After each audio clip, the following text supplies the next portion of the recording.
We're 17:45 here. I hope you're all doing well. I'm getting a stream started and coughing a bit. I hope the audio is good. I've been having, oh boy. I hope the audio. Is the audio good? I hope so.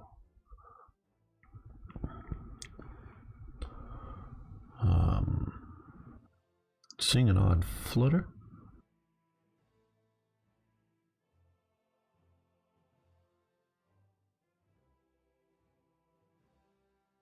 Can I get some audio feedback, please? Well, we'll go on, I guess.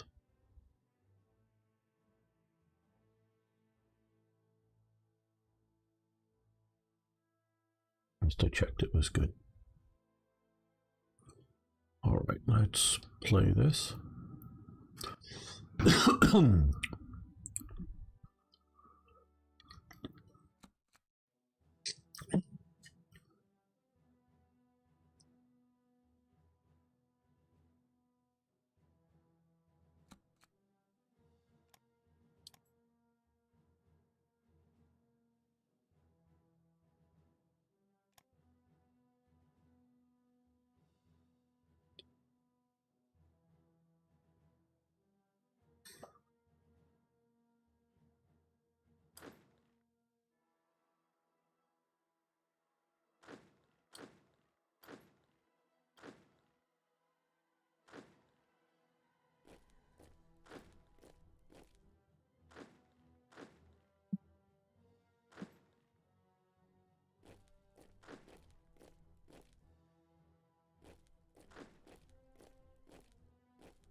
Hello, Mr. Coco Man. How are you today? And how is the audio? Is it good?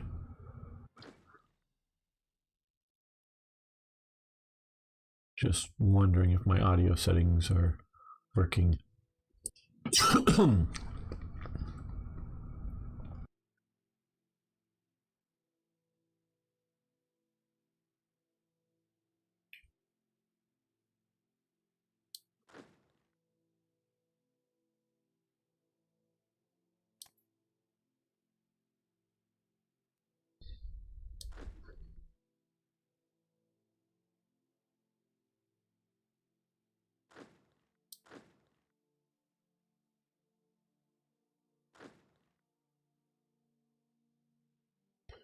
Great to hear. Great to hear. Thank you. I had trouble in a different stream a few days ago, and I'm still a bit cautious about things. Where are you going? Why are you going there? Where are you going, and why are you going there?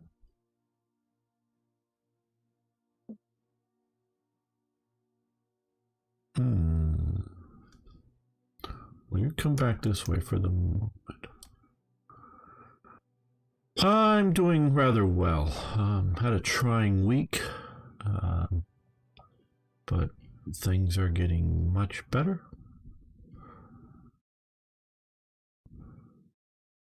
And very happy to be here.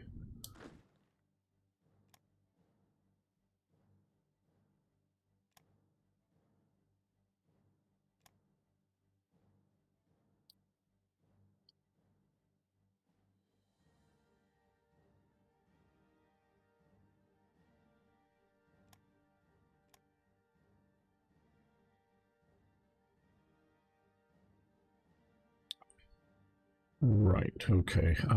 Let's find fighter command. Is it over here somewhere?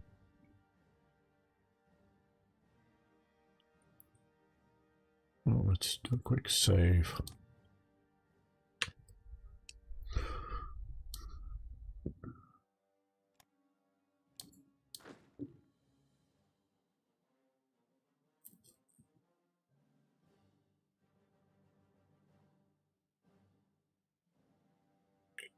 We've got a lot of units to mess with here.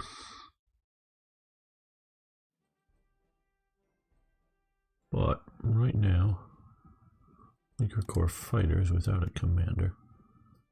Let's get a commander here. Arno, my friend, how are you doing today?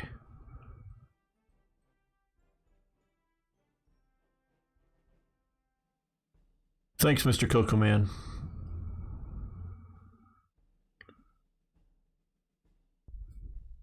Who do we want? We'll go with him.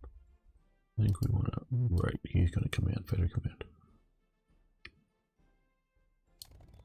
Okay, yeah, you're going to not do anything for a little while. You, though, I'm going to put you up over here. Let's put you up over here. I'm doing fairly well. I'm doing well. I had a trying week, as you know, a little bit about some of it, but yeah, getting much better.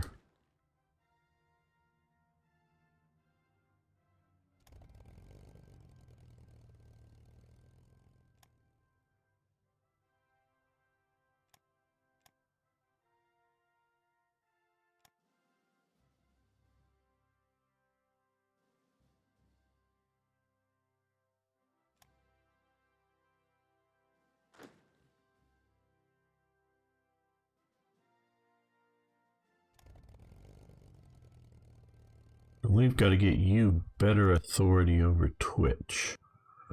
I need to work with you sometime on that, Arno. Because I heard I did watch part of the live stream, including the beginning where you guys were having trouble, and I presumed you had the same authorities I did over or as a moderator, but no, that's too far away. Okay.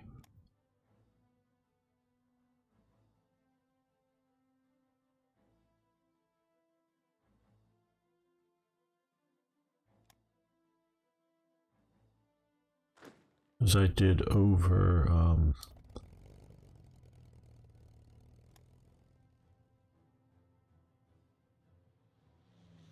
Slytherines.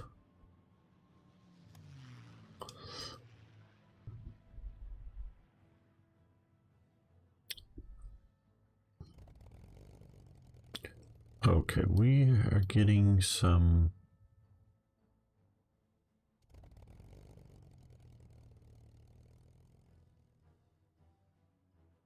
These guys just get whacked that hard? Very well, maybe.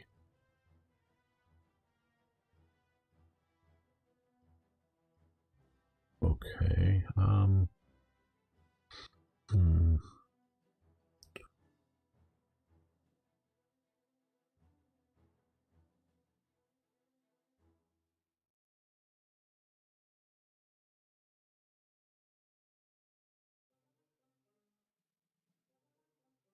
Yeah, I want to work with you sometime on that, Arno, because I want you to be able to do some of that stuff. Because I really like the idea of having Eric fill in for me, and I wished it had gone better for you guys. Really do.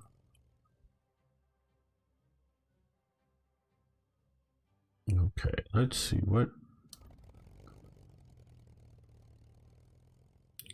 we've got. A oh, where did it go?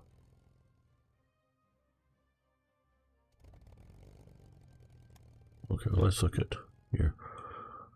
Mostly these are all going to no orders, I think. Okay, naval striking can continue. Ground attack, though, we're going to stop.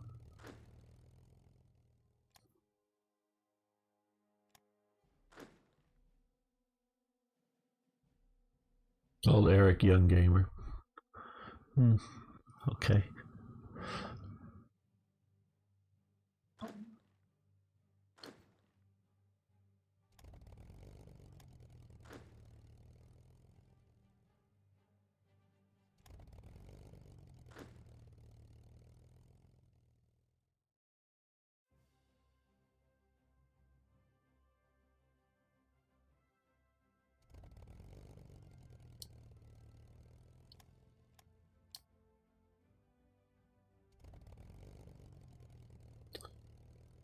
auto.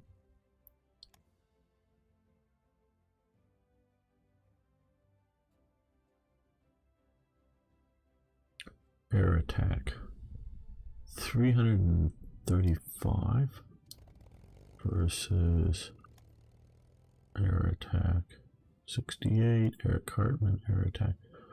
Ooh, these guys are like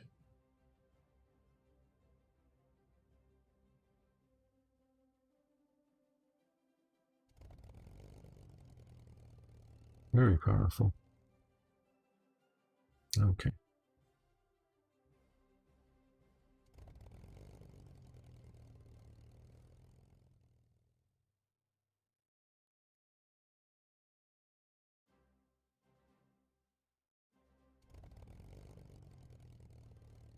I keep losing them. Where did they? Killer auto. There he is. Auto Kettle. Yeah, rebased to there. Good. Eric Hartman there. Gunteral. Got Gunteral as an ace here, I guess. Huh. Well, let's look at some of his air attack. Okay, Gunteral was a master dive bomber, I believe, more so than anything else.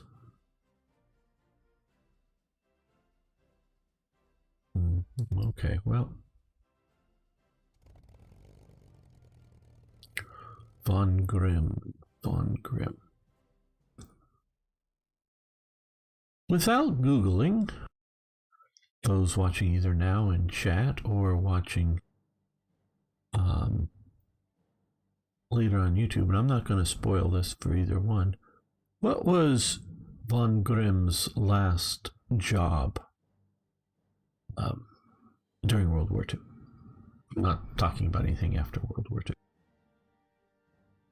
Okay, these guys are pretty badly beat up, but what we're going to do is select both are, and we're going to add Gunteral to the group. So when they get better, we will. No, not a McDonald's employee. I am thinking during the war period, not after.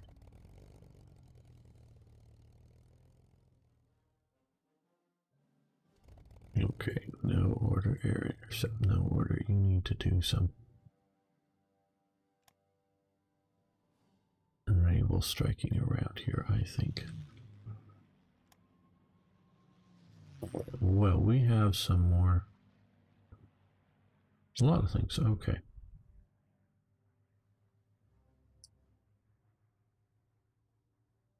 Yeah, we have a nice air base here. Okay. So what we're going to do is we're going to build a large, just because I only have one interceptor, we're going to build a large group.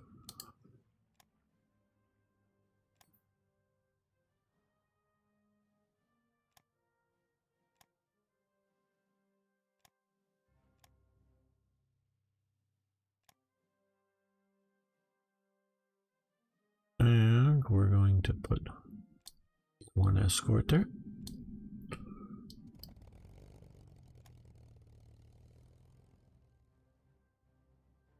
Not the worst choice the AI could make, but not the one we're going to keep.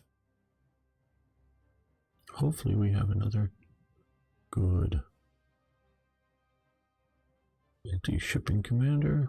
That's a real one? No, we don't have a real one. Well, okay.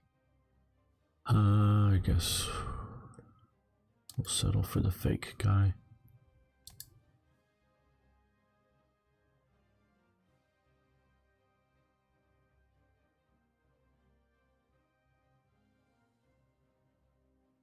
Flieger Corps C. Where is Flieger Corps C? There we are.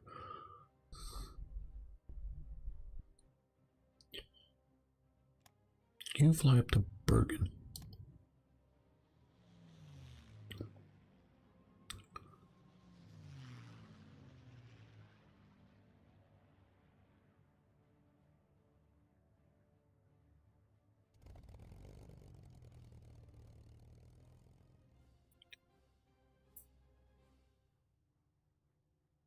Well, let's see.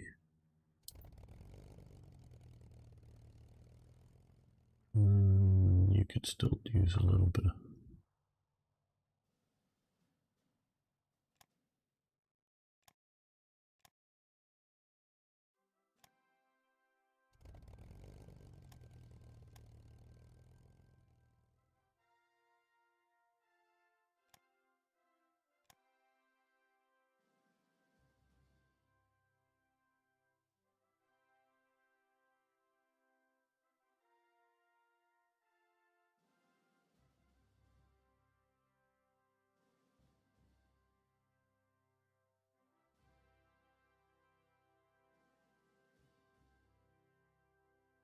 There we go.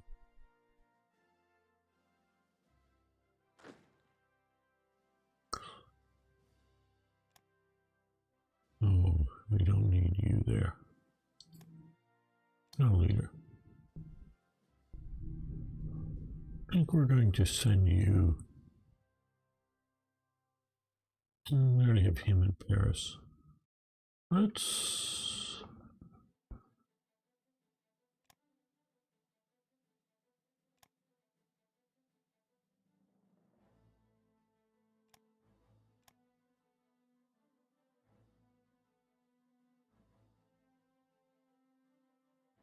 Let's send you to Calais.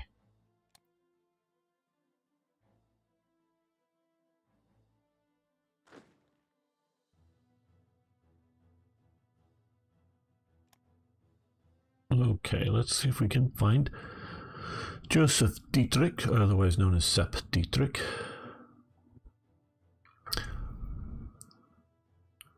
Do any of you know what Sepp means in English, or at least what I understand Sepp to mean in English?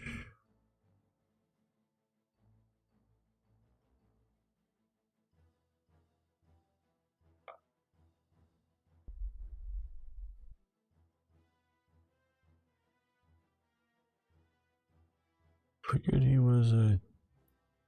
Or is there a remnant force that he's attached to still? Maybe I should look there. Oh, maybe he's here.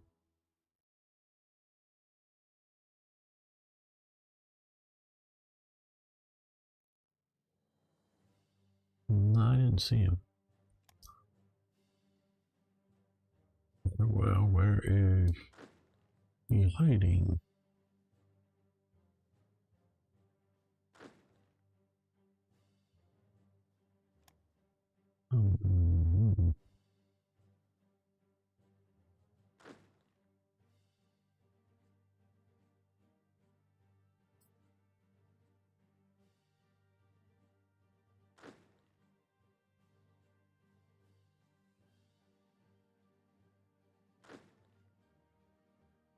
There he is.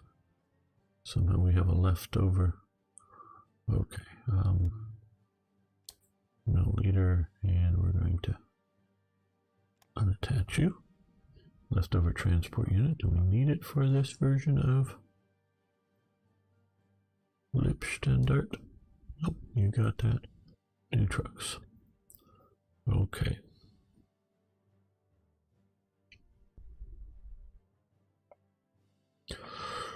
Our next target. Will not move.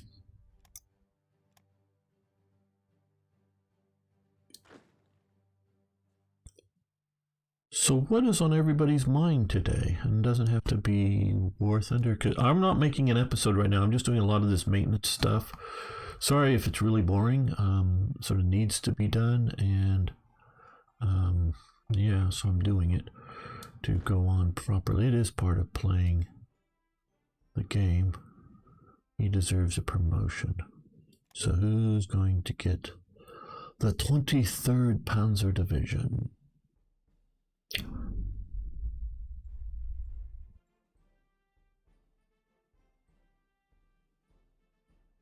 You can get it, Hubei.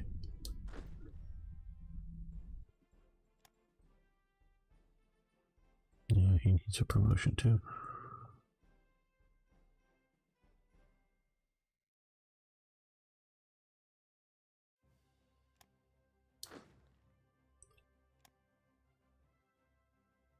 maybe not.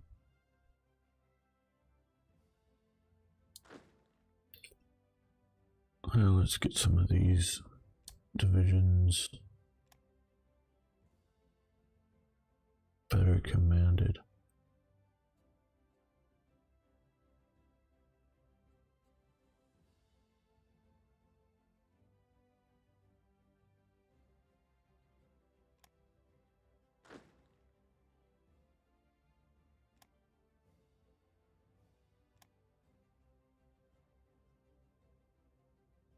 Brandenburger, okay.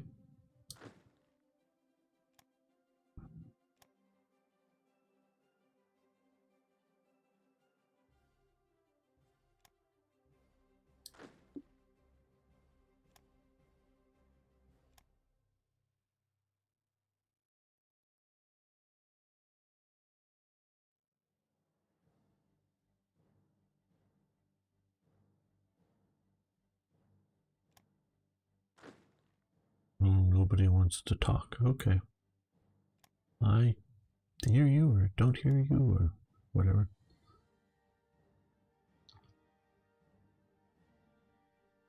I can sit here and try to entertain you some way. I don't know. I really can't sing or dance. Okay, that's just a motorized infantry division. Right now, field Herrenhalle. So we don't really need. We can use a Panzer Commander, but we really don't need one. Okay.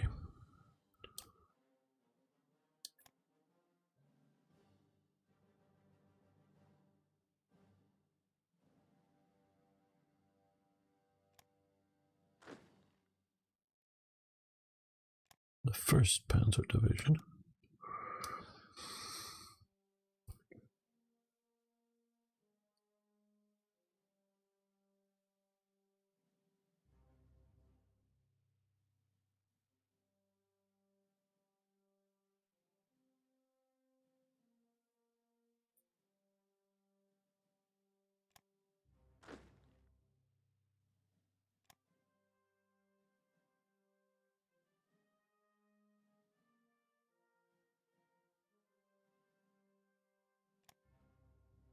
We could use a mountain division heading south right now.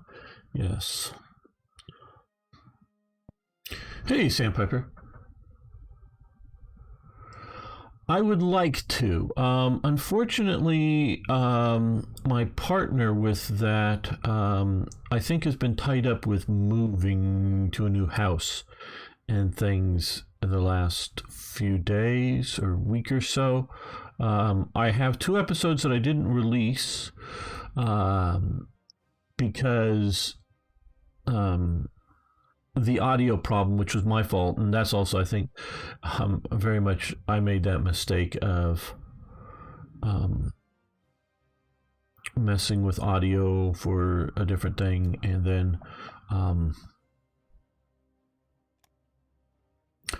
it really made the so you can't hear him on the other end. So yeah, I haven't released the other 2 bad ones yet.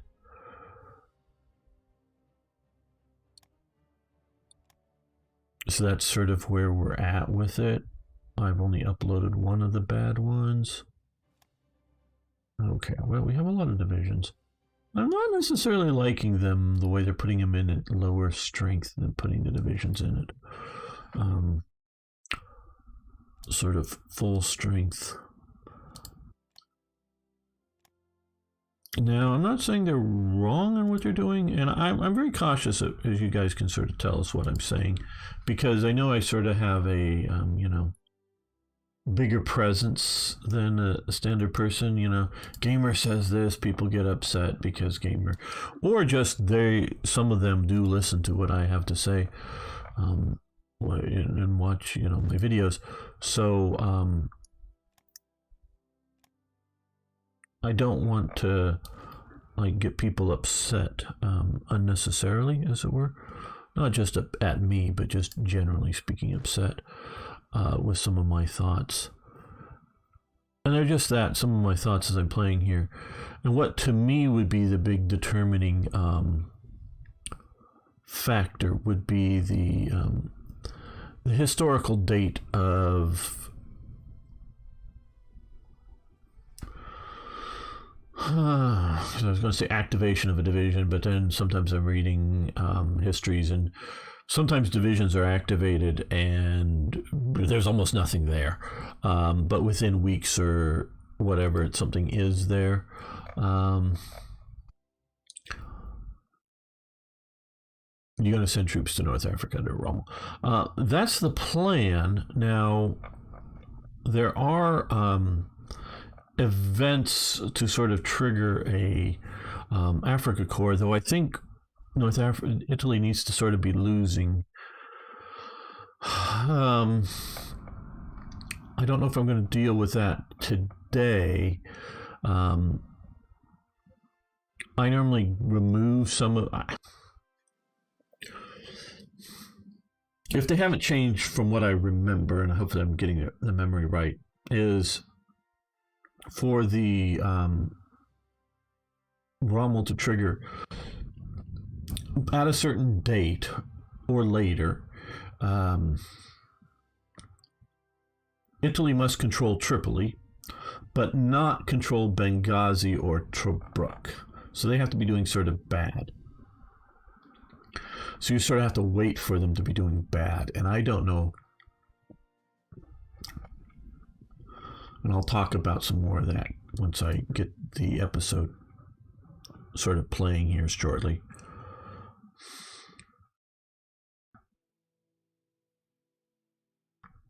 Okay, I want to find this. I want to see about attaching that to that. I'm going to find him.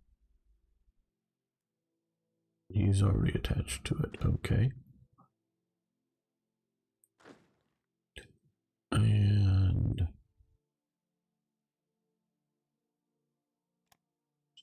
he's lost most of his, or all of his subunits. Okay, we'll put him. This is VT Inspector. I presume it went away. I don't know.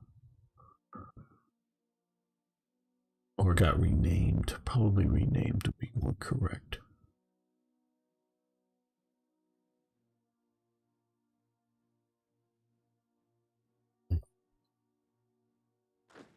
We have in here this division. I want to see what this division is like. Okay.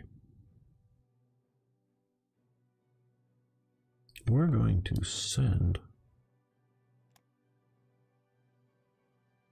this unit this way.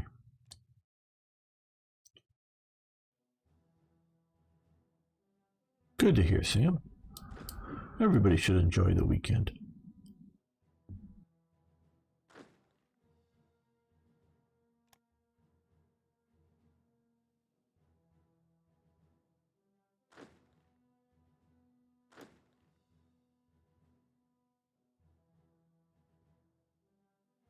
Well,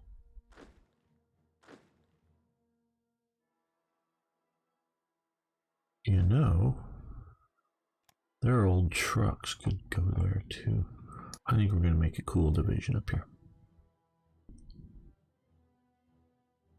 I don't think we need all these forces hanging out here.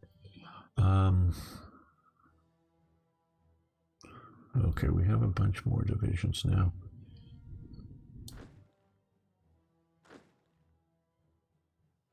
These have headquarters in them. Okay, well,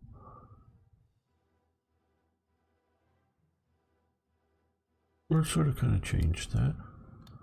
Well, they're going to have headquarters, but are there, I think there's just that number. Okay, the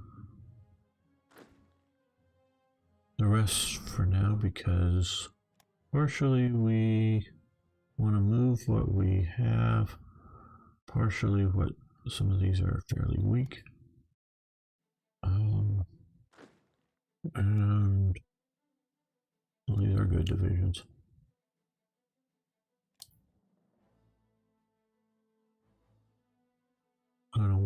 little bit about invasions.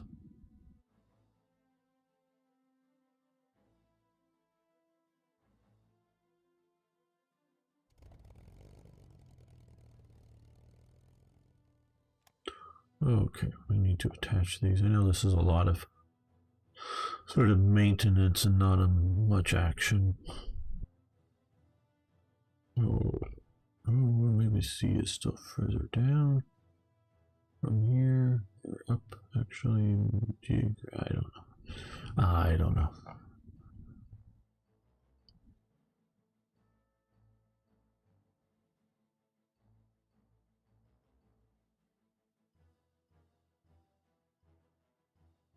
Oh, gotta be somewhere in here.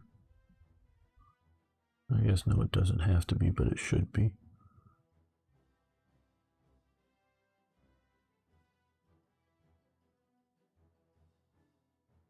Wow, where is it? Flieger Corps. Am I just missing it in this bunch? C.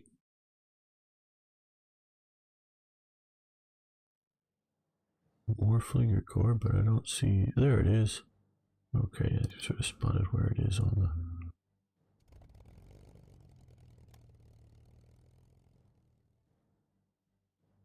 Should be in.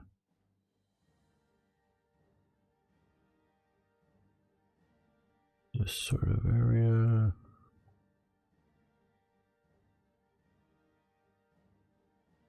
Oh, should be further down, I think.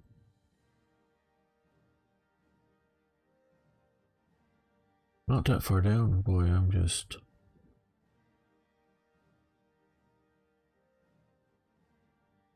No? Clear core. There it is. Alright, okay, well. Naval strike this area. And naval strike this area. Well, maybe not. Okay, cancel. I'm gonna naval strike that area. No, it doesn't change that much. Okay. If you really don't want it up into there. But that's where I sent this unit. Yeah, so we're gonna redo that. Didn't realize we were getting up in the channels. That'll be jumped by too many British aircraft, I think. Hopefully not too bad there. Right. Well,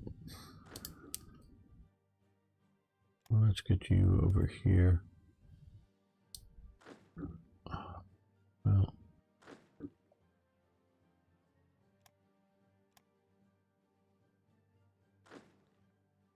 okay.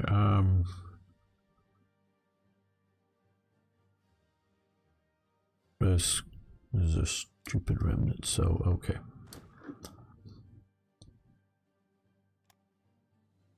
Move, but detach. We're going to build other cores and HQs and whatnot. Okay. Yugoslavia often gets to be a very panzer heavy in invasion because we have a lot of free panzers that we can just shove down there and kick butt real easy.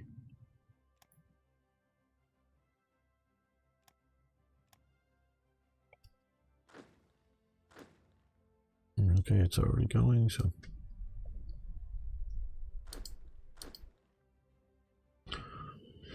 Von Thoma.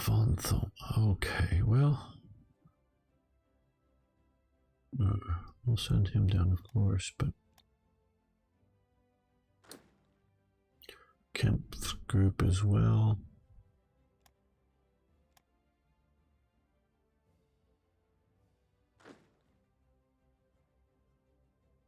Bowser gets to come down, as well come over here as well. Basically, everybody gets to come to the party that can sort of get there. We're not going to completely pull forces out of Western Europe to do so. Yes, forces all over the place. Wow. Okay. JFK's murderers get to come to.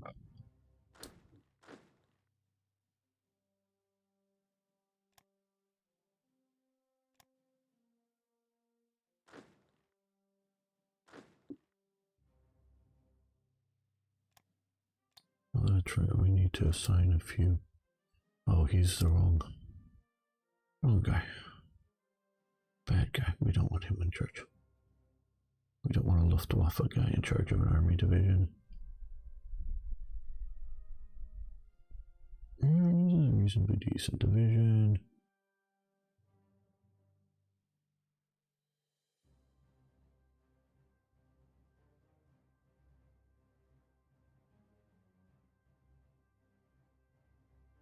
Am I being too picky? Yep. Dropped another one in over here. He's actually a good choice the AI made. Okay, gamer, when you start pushing into Russia, do you leave a reserve army in France or do you push with everything? I leave garrisoning forces in France. No, we have choices that are too good by the AI.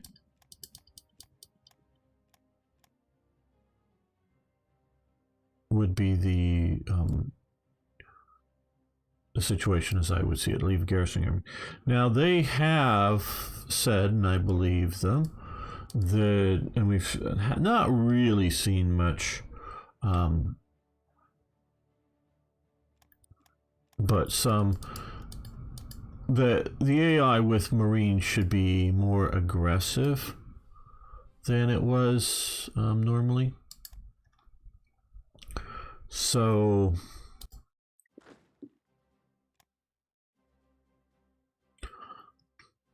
there may be more opponents to deal with in Western Europe than, shall we say, traditionally.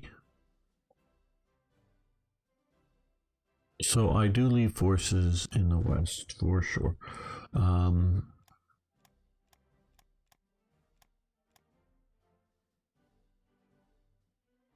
And we gotta get Von Manstein a better job here. Okay, or he'll get really upset.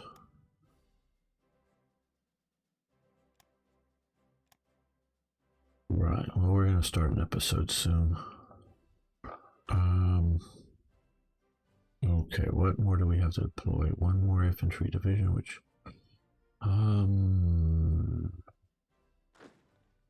we want Harp's division going east.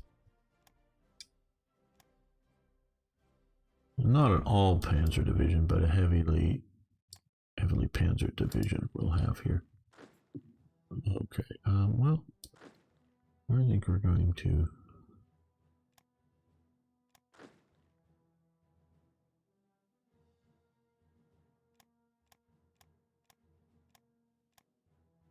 shift these this way. You can, Von Manstein, better job. I know you want a job, Von Manstein, but give it a little bit of time. We'll get you some good command here, don't worry. You won't be left out of the war. All right, well.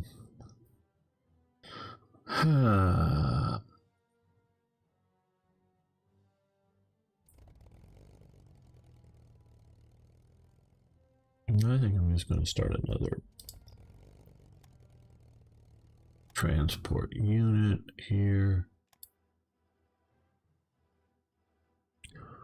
Fleet Corps transport, and we're going to stick on just a not very good commander. Yes, I know you want a job, but not that job.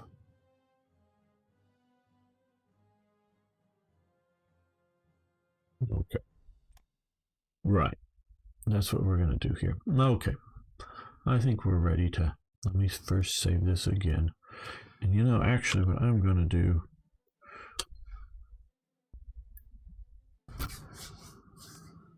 okay guys, nothing's going to go wrong here, but I'm going to quit.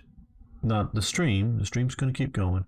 I'm just going to quit the game here and then restart it. Just going so long without playing it. Sometimes I've seen it. And so you have a black screen. Yes. I clicked the wrong thing. There we go. And so this will be back shortly. Very shortly. We'll be back.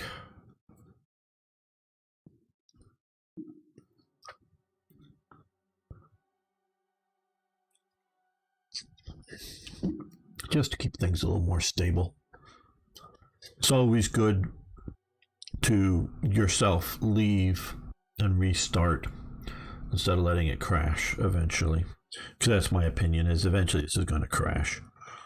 It may not crash right away, may not even crash for a considerable amount of time, but it will at some point. How many transports do you... Hello. And Kendefi, how you doing? A lot. And I'll explain that in just a moment if you want to hang around for that explanation. I'm going to start off with a couple of explanations here. Well, then maybe we'll maybe make a special episode. Right. I think I'll make a special episode and then I'll explain that. So just, I'll definitely cover that in a moment. Or two. Right.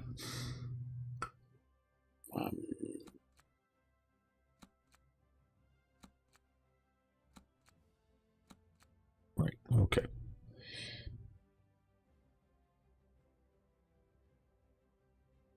Welcome, fellow armchair generals and Hearts of Iron enthusiasts. This is Gamer 1745 with another special tutorial episode. One that I really haven't planned much, but I did get a bit of questions. And this can be for the new player or the experienced player. And I think this is important, so I'm going to cover this a little bit. And it's the AI in this game. And it's not the AI that we often bitch about, but another sort of element of the AI. Hearts of Iron, particularly Hearts of Iron 3, and they got a lot of complaints, I know, about it. Mostly, I think, because of their bad implementation of it, not because it's a bad idea. You do something that's a good idea, but it just doesn't work well, and everybody starts bitching about it, so they don't like it. But this is a fairly complicated game, and I know we have some viewers that have come from either something like Strategic Command, which is or Warplan, which is a much more simplified game.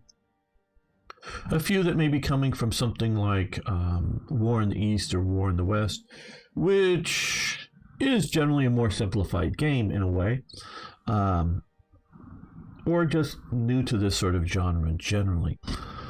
And it's having to deal with a lot of things. There is a lot of stuff to deal with this game, and I really, really love that about this game. But as you can maybe sort of see, in a way, I sort of don't do much naval stuff because I mostly sort of play as Germany or whatever. So I'm not a big person that wants to micromanage the naval operations too much. Not that you can so well, but you can hand things off to the AI. Let's do a quick look here. What we can do here is, and this is player controlled, we can turn this over to automated. So yeah, we don't want to do this. We can turn this area over to an automated commander, and that commander will start making decisions for this. I do not recommend this for most cases because I do not trust or like what the AI does. One thing I do know, and I generally speaking don't do this, but I just don't trust the AI to make any good decisions. But if you don't want to, say, deal with partisans here, you can often create a partisan command structure, because you can also do it at a lower level, and so you can turn it over to that, and then have them go worry about dealing about partisans or something else like that. But if you just don't want to try to deal with, say, Norway, say the Western Front, while you're fighting the Eastern Front, you can turn it to AI control. And yeah, if you just want to watch your, you want to set up orders of battle and whatnot, and you just want to watch the AI fight the AI, you can. That's never been anything I've ever wanted to do. I want to get out there and play. I come from tabletop games where moving these counters by hand around, as well as little micro armor tanks moving around tabletop battles.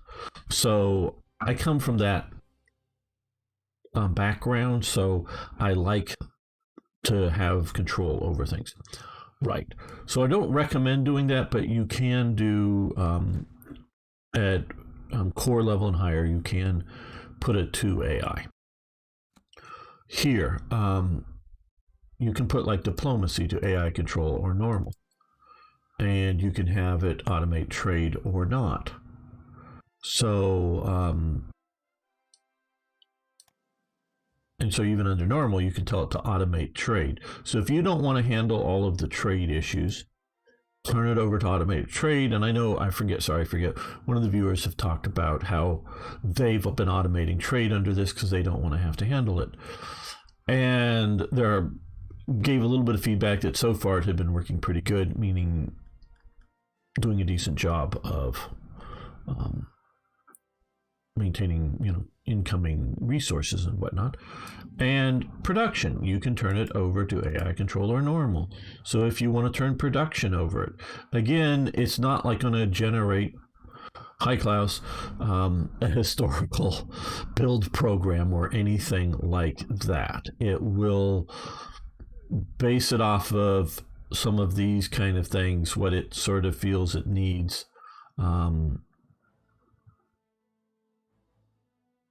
To do to meet whatever sort of requirements.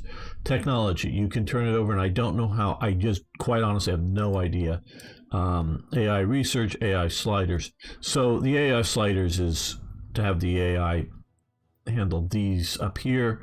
AI research, this is where I really wonder how well the AI is programmed to deal with all of the BICE technologies for complete AI control. So you have that. Politics, you can again do that. I'm not going to do all of it. And again, for intelligence, if you want the AI to run it. And I don't know that there's really an AI element here. And I sort of, because of just the way I play, I've ignored the where you can tell it to sort of build for, I guess, the different theaters. And so you can, if you want to, turn some of it over to AI. If you want to post below this brief tutorial, because I just think a lot of people don't even hardly know that this exists. And so this isn't how best to do a tutorial, but just that it exists. I would love to hear your experiences, and preferably be specific to whatever theater that, or I turn production, or I turn diplomacy or trade or politics, and then let me know how it's doing, particularly with BICE or just generally speaking. Post below what you're finding with the AI and how you use the AI with Hearts of Iron 3 and or BICE.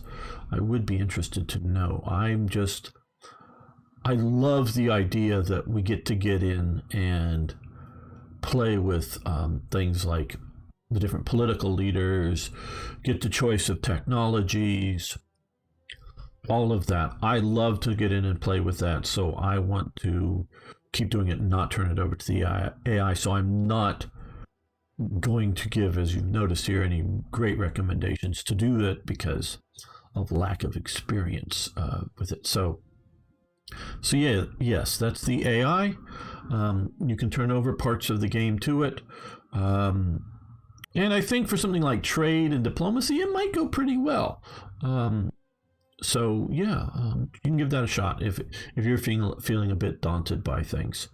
and just want to control the battlefront or something. So those of you who haven't already are new here, please subscribe to the channel, hit the like button, everyone, and like I say, post comments below. Love to hear from you. See you next time for even more Hearts of Iron. Okay, quick little tutorial episode I'll post up there.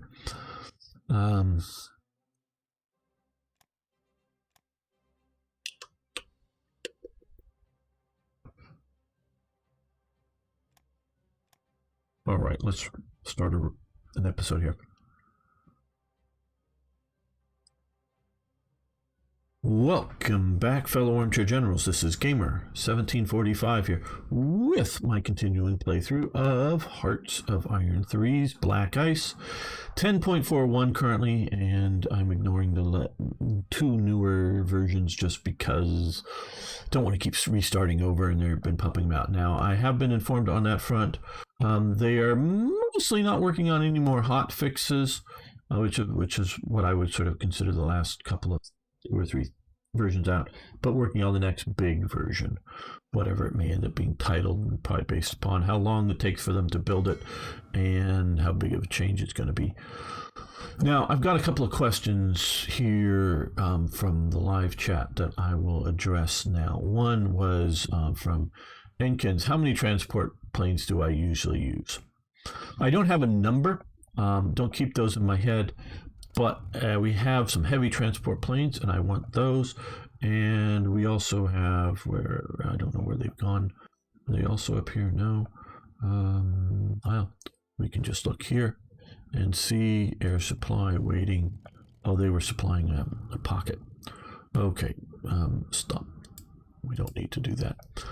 We'll break these up. I just need to do that for big paradrop up in Norway.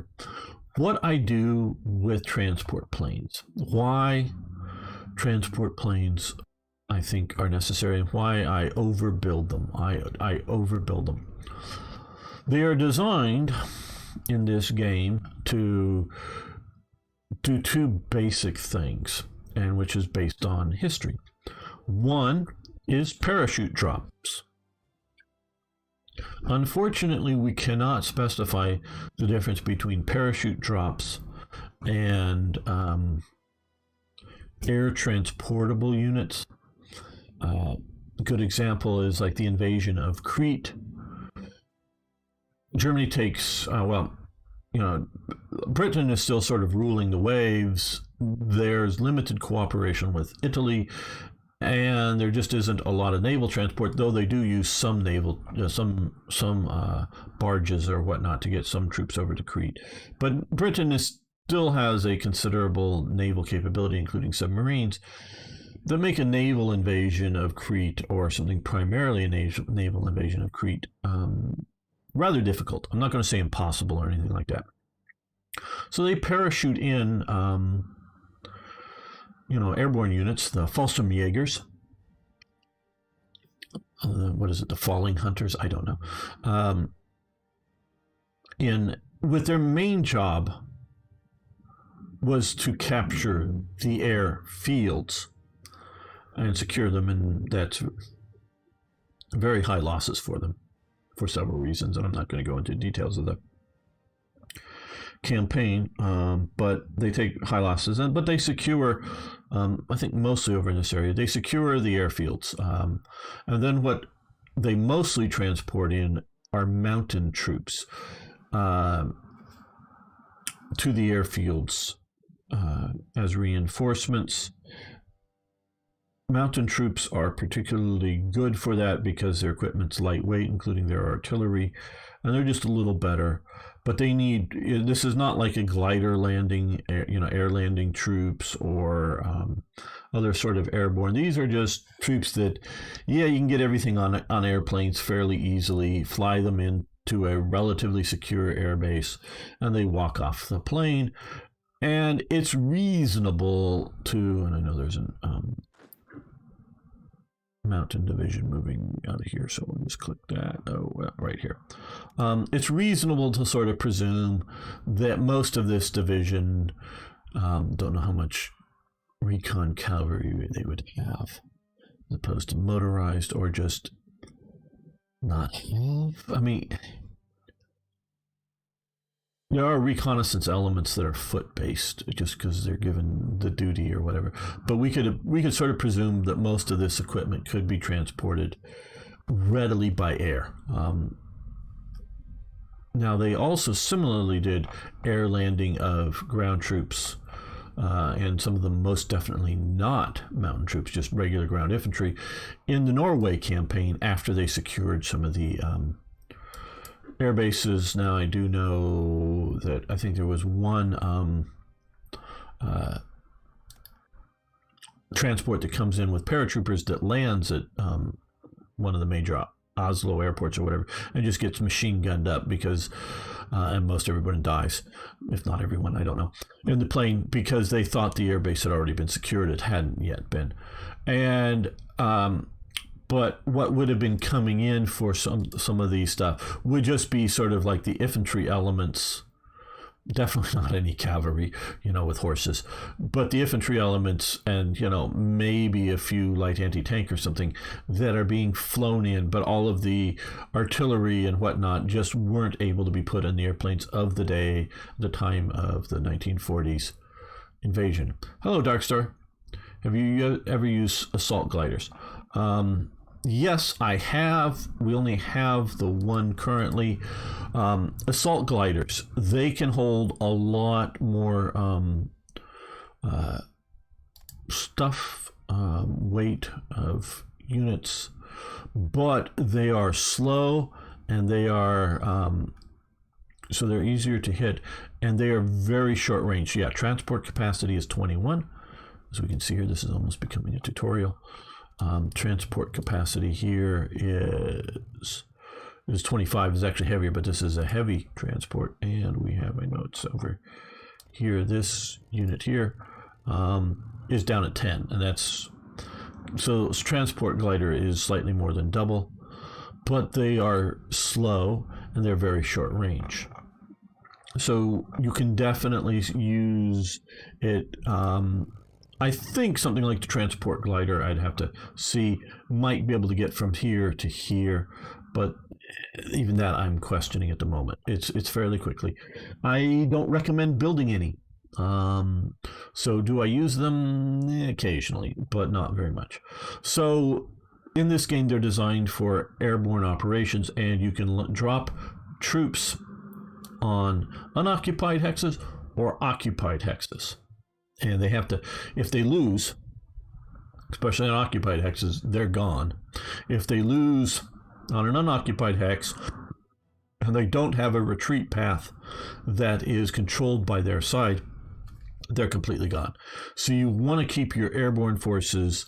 Hello, David. How you doing? You want to keep your airborne forces as best you can get them, as in technologies and whatnot. And so that's one of the elements that it's made to be used for. The other one is, which we did earlier during, you probably saw, if you've been watching the episodes, the Rommel trapped and whatnot, that we were flying in supplies into a pocket.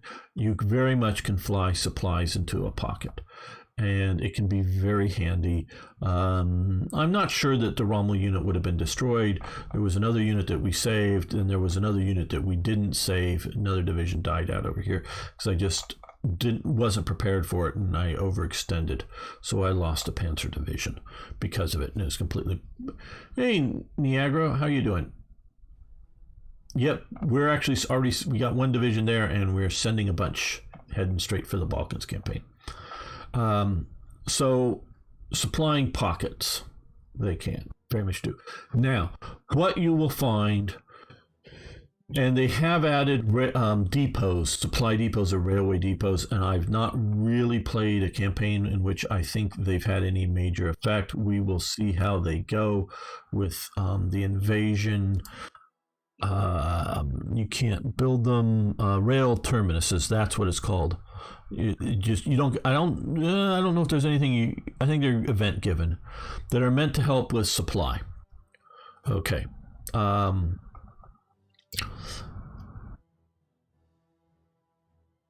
No, they're not in Hoi 4. They're just in Hoi 3.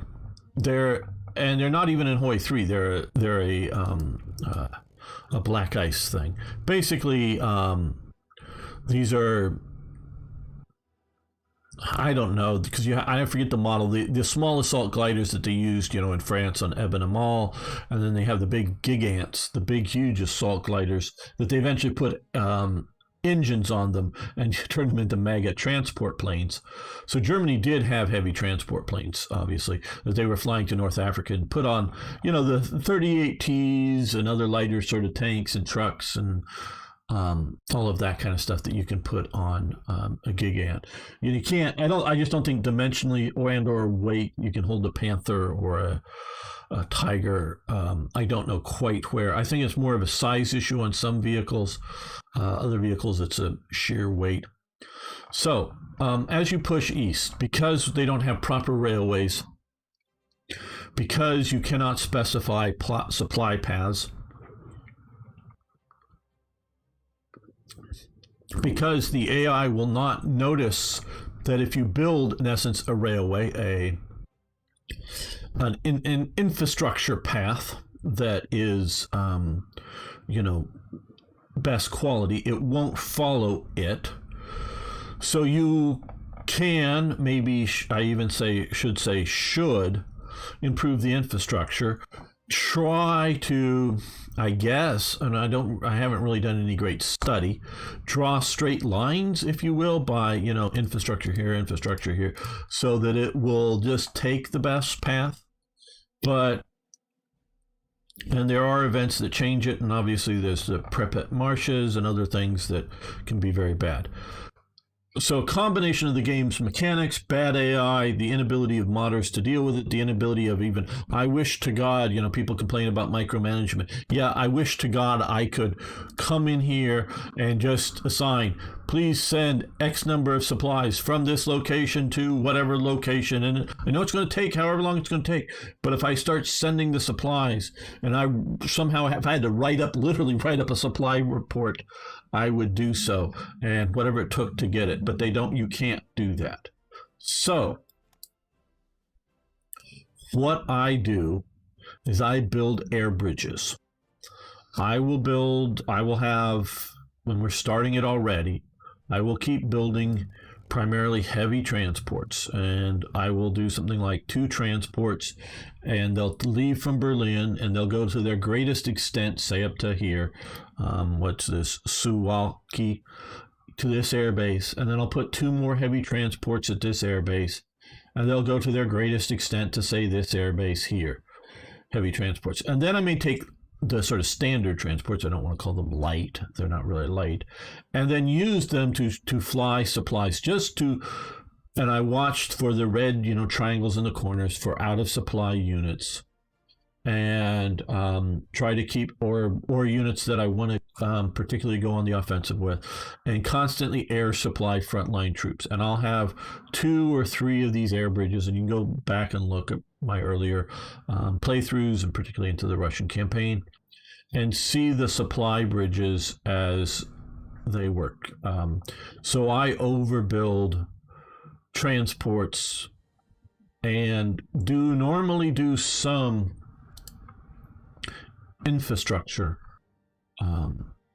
improvements, but not as much as some people do. And I sort of take, instead of doing that, I'm doing the air transports to get the supplies to the front. And I noticed a lot of people, okay, if you have certain minister types, it'll give you rail terminuses in the, okay, very good, Dark Star. Don't know which ones those are. That would be interesting. Anyone, please go. Thank you, Arno. Kick in the door in the whole round. Yeah, not quite as easy as that. You mean Eastern labor rooms? Yes. Yes, we're going to continue occupation here in Poland.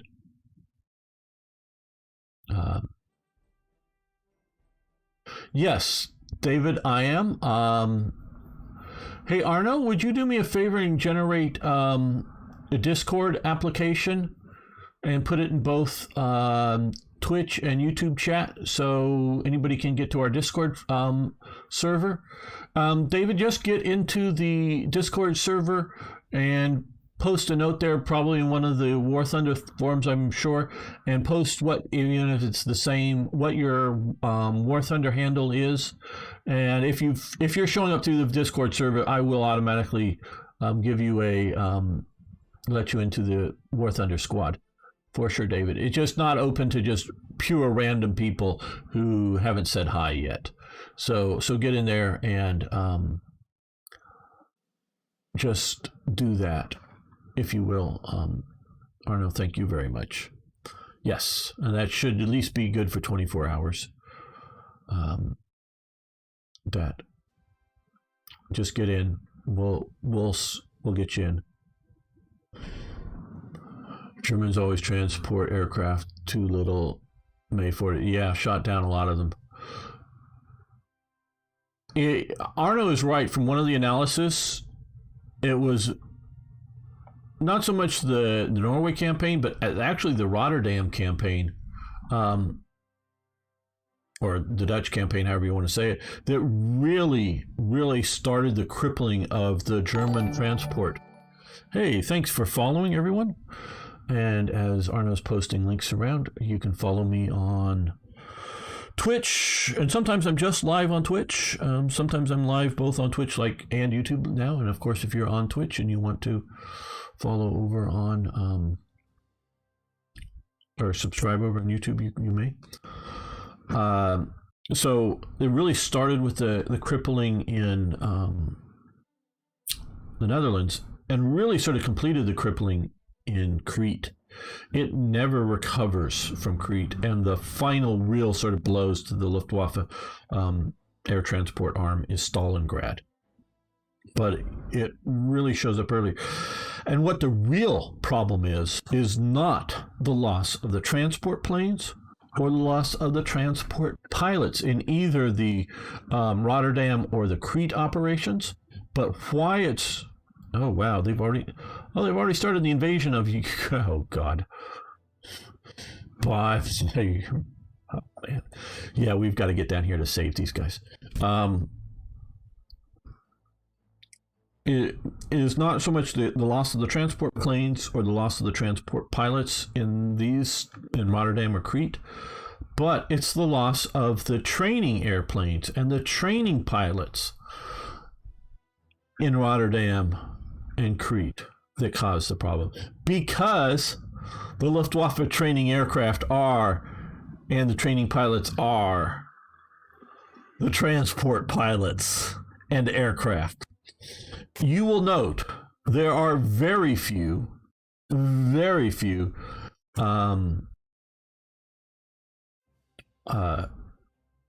fighter type models that are twin seat models. And they're an extremely rare occurrence. So the Luftwaffe doesn't have or has very few training versions of its combat airplanes. And you will also note, if you look into it, and as an American who looks at this, they do not have a designated training aircraft in their fleet of any numbers.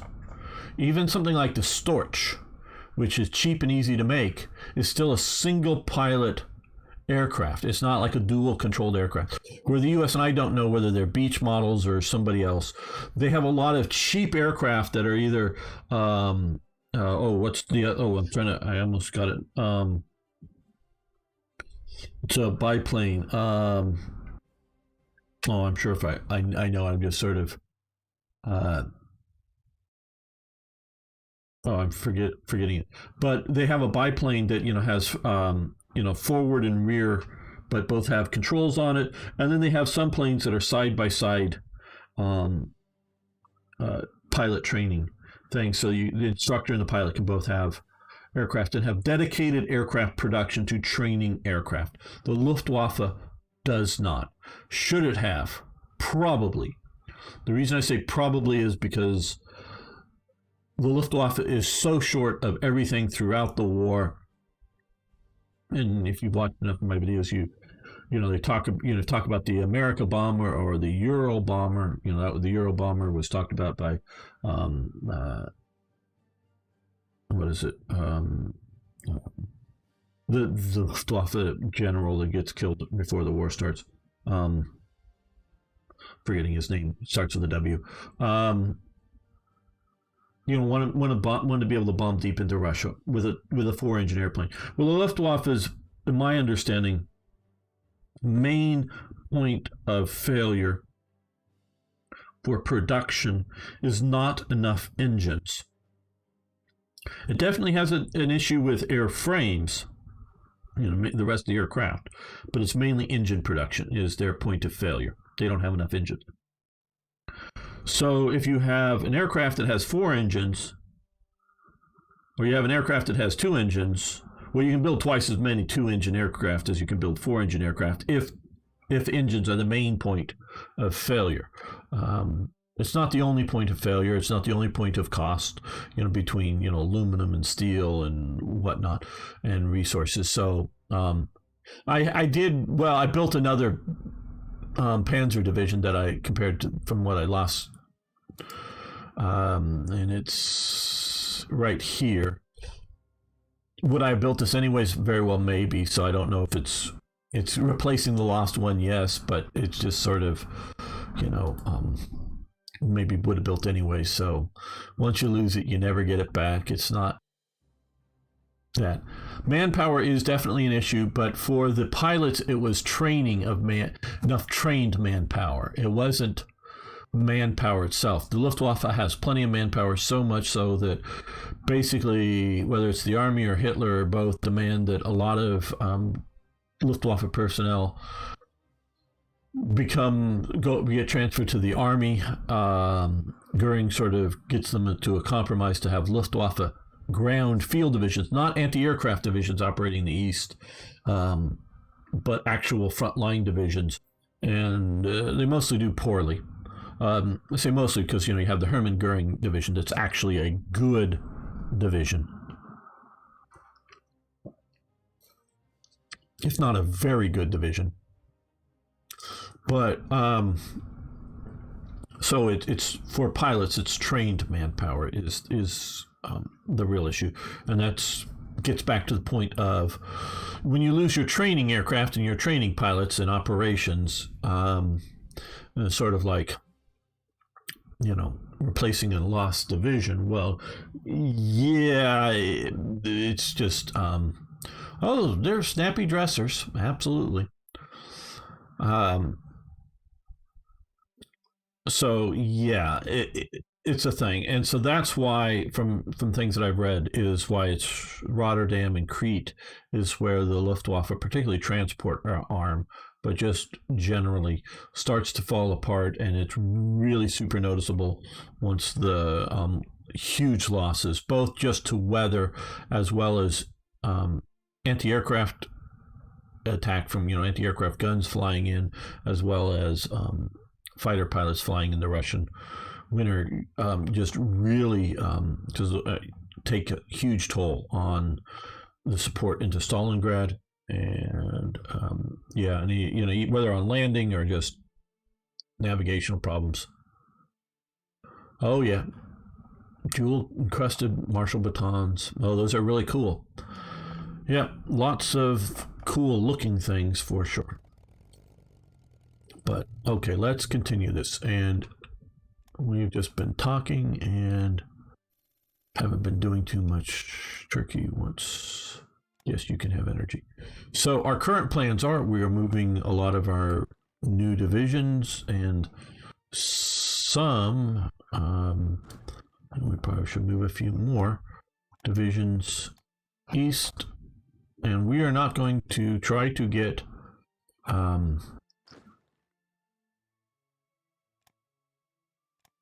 Yugoslavia into the Axis and then watch them betray us. We're just going to invade and take the country. Now, why am I doing this? Hey gamer, don't you always say you try to play historical? Well, two things. One, yes, I try to play generally a historically plausible campaign. But two, I also want to not have to make the same mistakes as happened in World War II. We want to correct them. I don't want to play the same campaign and just hopefully, invasion of wherever and hopefully do it better. I want to do things right. Okay, study for level 4 naval HQs. We want to do that, and you don't have to, but I do take the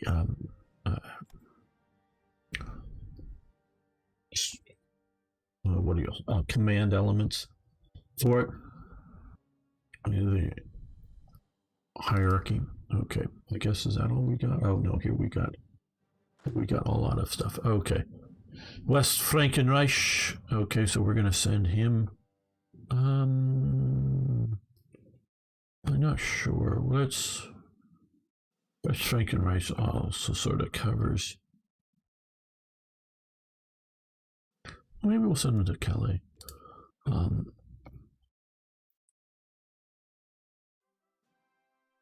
Learning Commando Group Nord. Okay, let's just attach you to North Sea. Denmark. Okay, let's also attach you to North Sea, because I guess so. So you get these nice historical.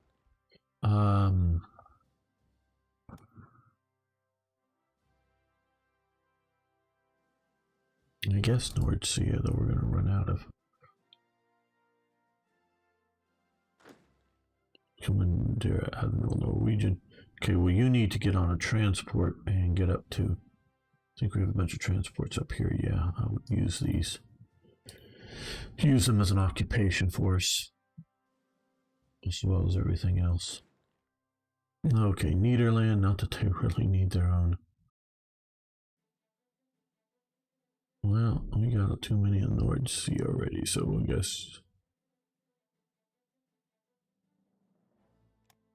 put them there. And a fleet command. Well, we'll send you out to Cherbourg as well. Be something. Okay. Yeah, I'm sort of getting there. What about North Africa? Hello. Marwan? Okay. So what we're going to do here is we Germany. Okay. There's limitations to this game. I know you all know that. I do have no control over Italian assets. I cannot use Italian ships to transport German forces. You can see they've already been beat up a bit, I guess. It was not being very smart. Are you? Yeah. Oh, that's really what I should be doing. Damn, I am screwing up, people. Okay, we are doing a lot of naval strikes up here, which were very useful before. But now, come down here. I am screwing up.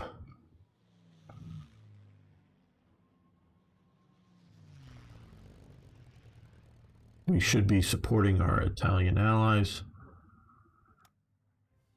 with anti-air operations as badly as things are going here. Okay, you come back, you come down here. Okay, so we'll definitely try to deal with some of these naval operations. So like I say, we have no control over Italian forces, including naval operations. So I cannot even get forces to here right now, let alone to North Africa. Nothing I can do. I do not have ships here. I know some players said, well, I needed to, before starting the war,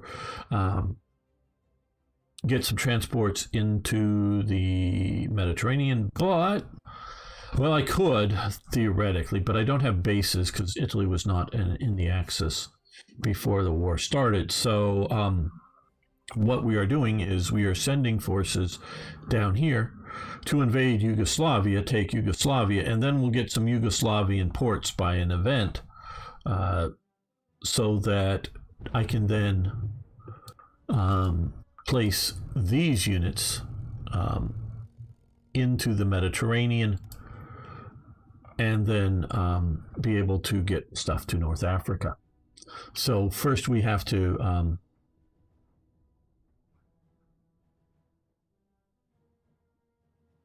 What does cutting out the Suez do to Britain in this game? Well, limits its access to the Mediterranean. Nothing specifically more than that. There are,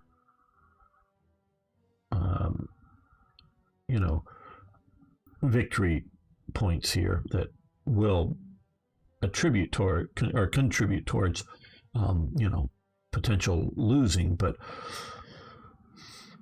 nothing super harsh other than cutting off supply routes. And so either they need to, if they have a garrison such as Cyprus, then they'll need to come through, all the way across the Mediterranean or something. And so, yeah.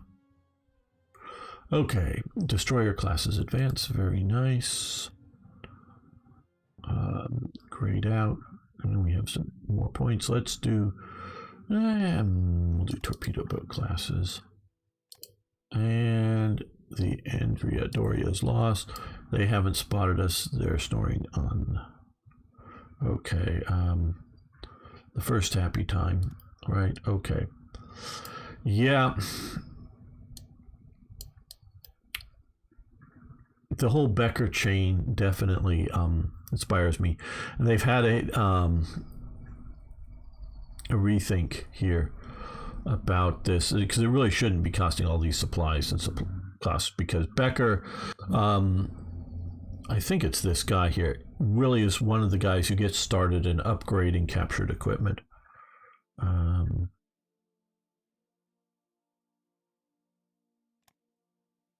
We'll lose that, get another unit, and get some there. Right, so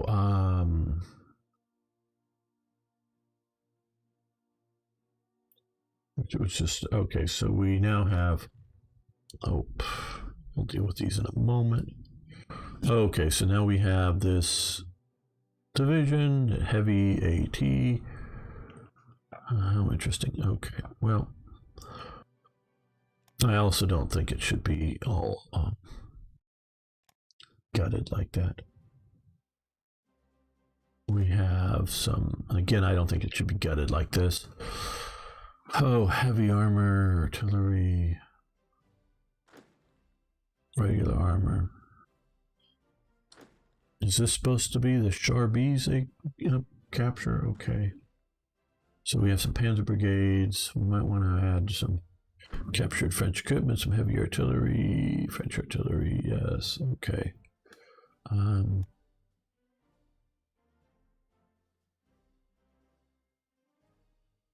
No, does it say who builder is? I don't know.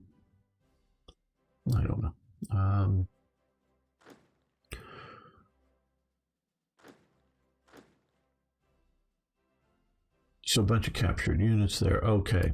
SS Tank Destroyer Brigade, yes. Lisht. They have light and they have an elephant. The SS never used the elephant or Ferdinand, either of the versions of the thing. This is obviously much later war for Jaegers. No, demand control. Himmler is insistent. Interested, no, demand the military control of the SS. What, I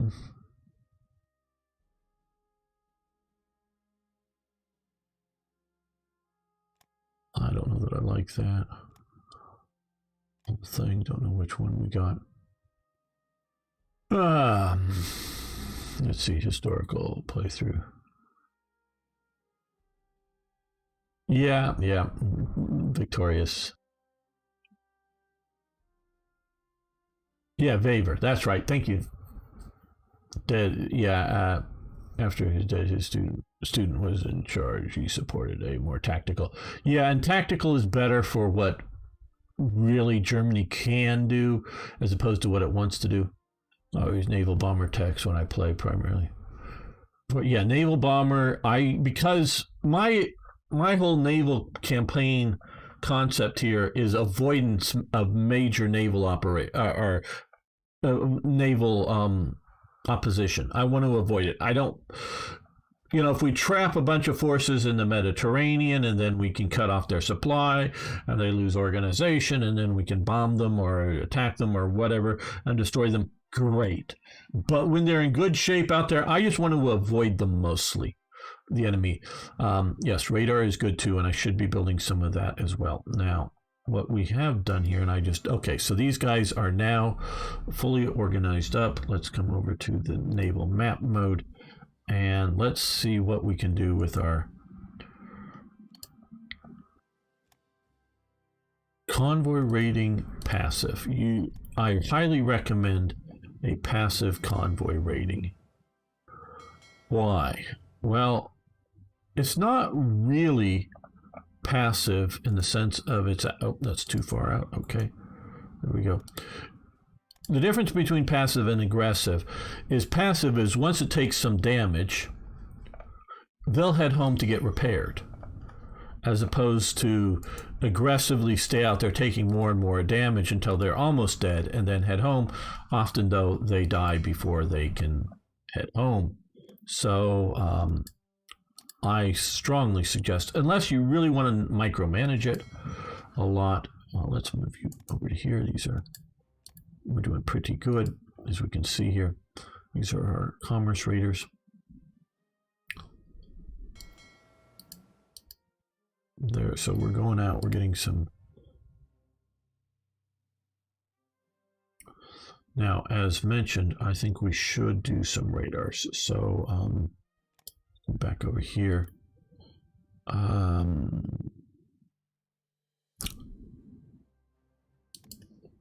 Get a little bit of a look in on Britain, get a little bit of a advantage for ourselves.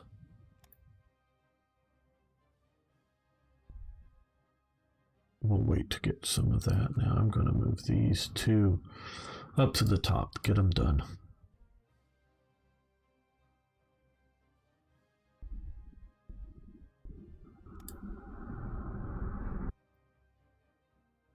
Thank you, David. I really appreciate the kind thoughts. And of course, we are still battling out the last of... They still have a support, so they're still getting some supply. Okay, we'll use that heavy artillery of that division. Yeah, okay. So there's a big pocket in here with a lot of forces. Okay. Reinforced conquer. Okay, so that just happened. Good. French workers. It's missing the image, I think, and not a problem.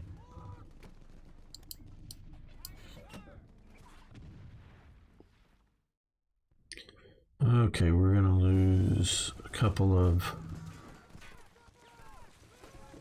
I guess, major victory. Okay. Well, we finally took out Rotterdam.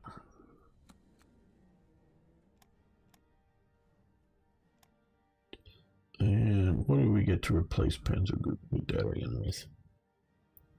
Okay. Yeah, probably worth it.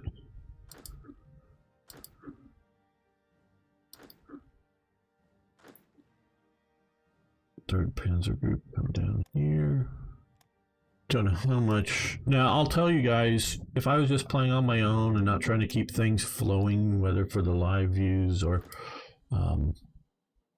just generally speaking, I'd play this much slower and much more detailed of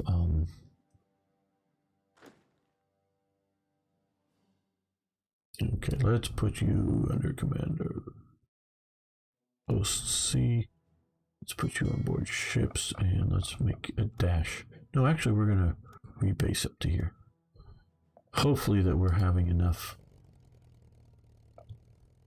air that's messing with them. Okay, you come out here, start naval striking this area. You start naval striking this area. Hopefully you'll help the Italians win a bit better. Naval operations, but why do I not feel too confident on that?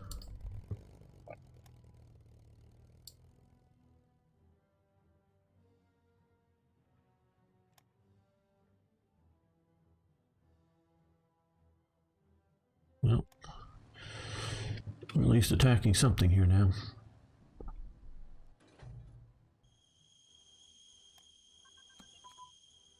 We also need to deal with some more technology issues here, or research. Okay, might as well get that done, but let's come down here, which may be a bit more timely. For coordination, amphibious.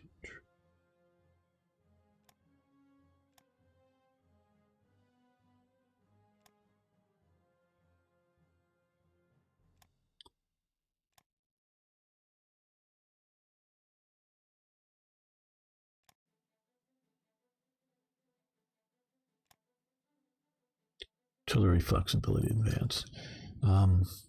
Lose the dogs of war. I mean, set up the wolf packs. Good one, nigga. Yes, we're going to get our own port in the mid.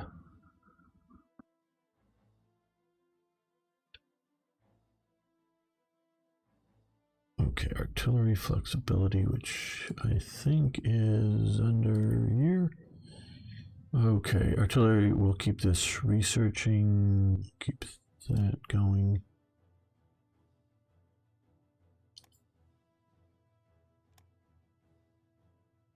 Looking mostly for 1940 and earlier.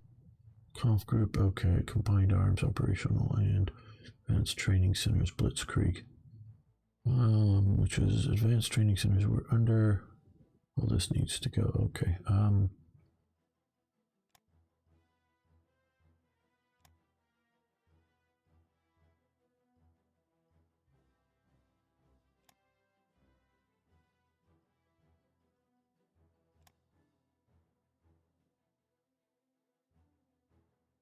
I do see that.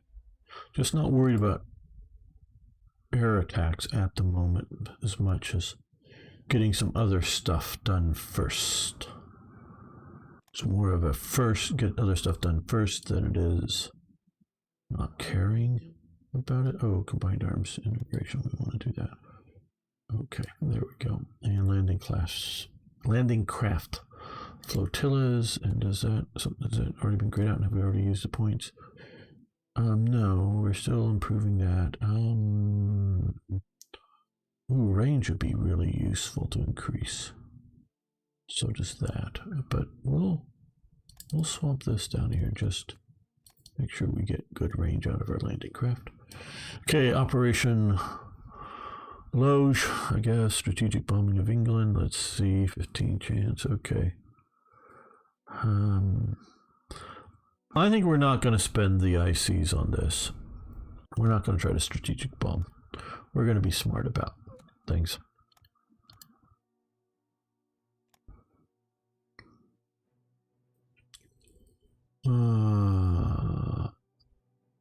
Okay. Upgrade, yes. Some of these I think are overly expensive. Not all of them.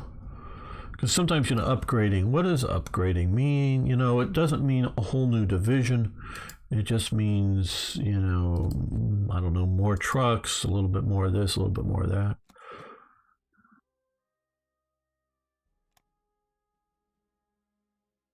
I'm not looking at each of these in too great a detail. We're just going to take them. Oh, good. Okay, let's look at resistance levels currently. Right. This isn't good, neither is this. Now we're hoping to get, well, we are going to get some, well, let's just put some of these guys on the ports now. No, von Manstein, yes, we got, okay, I'll get one of those skill here.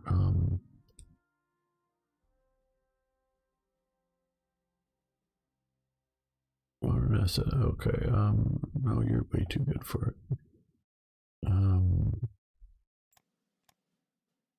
You're getting that. Oh, wow. Rommel, yes, you get over here quickly.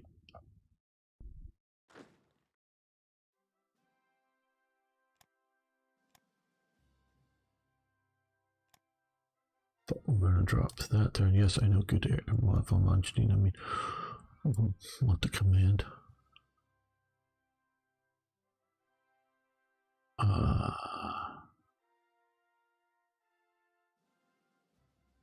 Okay, we'll give that to him. Sub were always a nice flavor if I checked how much tonnage I said. Yeah, interesting.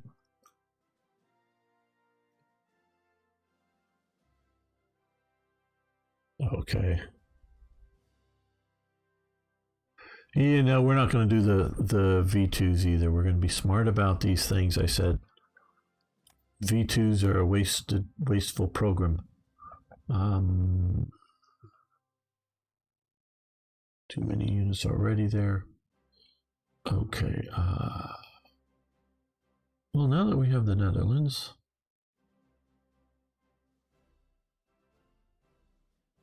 let's drop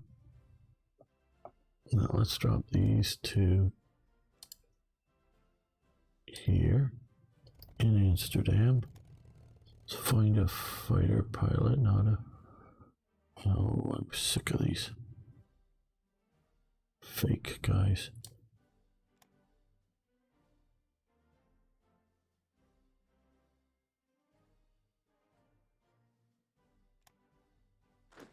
Okay, do we have any will or... Ooh, you got munched up over Britain.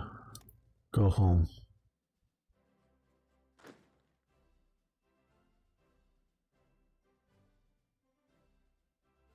Where are you? Okay.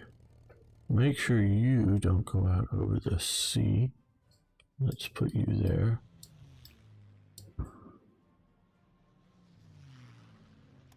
We got to be careful about that. We don't want to go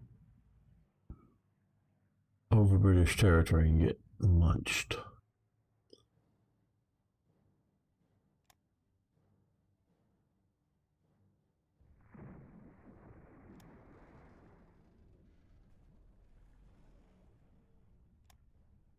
Okay, I don't know if we need... Let's take a look at... Okay, we are sinking lots of forces now that these submarines are heading out. And they're just on their paths out. They've been sinking a lot. Though we have been taking a bit of losses up here. So what we're going to do, and I've made a plan for that. Let's put you up here and we're going to naval strike this area. Okay. Wow, they've let's look here. Okay, I see what they've done to some degree. Huh.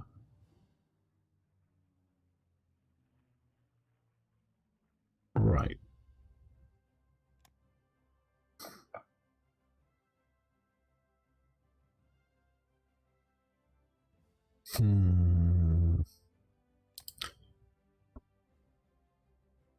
Okay, well,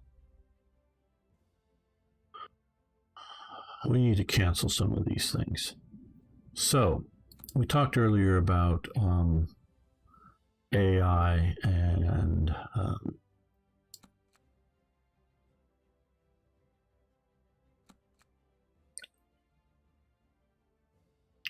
AI control and not. So we're going to look here at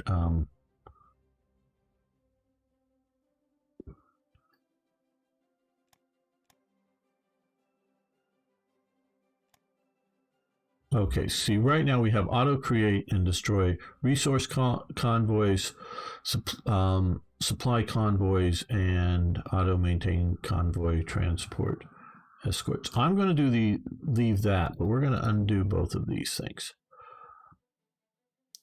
That gives us control. So we're going to do that. And now we're going to come over here and convoys. Okay. Yeah. Let's see where.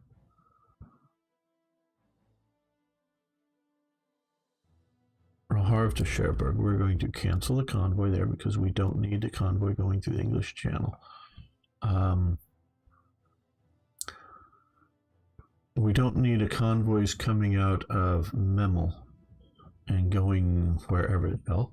So let's Memel to Kirkness. See, the AI said, oh, this is the closest point to here, so let's get a convoy out here that goes all the way around there. Let's get rid of that. So let's cancel that convoy. This is why I just don't trust the AI. Now we're also going to cancel all of. We're just about going to cancel all of these set and convoys. Cancel. Cancel. Cancel. But we're going to actually redo one and add another one. Don't know if you're hearing it in the background. There's a horn honking from a car alarm. Okay, we're going to come in here and we're going to create a convoy. We're going to create a supply convoy. We're going to go out of... Would like a report. Are you hearing the horn as I'm talking, or is the AI, NVIDIA AI, taking it out? Okay, we're going to go from Seton to Königsberg. Königsberg got to be up. Oh, there it is. Okay, so we are going to, we did have that before, I just, because there was also these other ones here. We're going to go here, and the other one, of course, is we're going to go up to Memel. So we're going to create another one from Supply Convoy, from Seton to Memel. And I don't know if they've had, it looks like they've, because I don't remember these being as aggressive as they were before. But that, I don't know if they've changed that. So we're going to, maybe not every one of these little ports, but definitely some of the major ones, like in Riga and Tallinn up here. We're going to definitely be doing supply straight to them. Hopefully they will be sending a lot of supplies. This way it's just getting there a little more efficiently. Now, coming out of here, to the best of my knowledge, correct me if I'm wrong. Okay, Nagaro, have fun.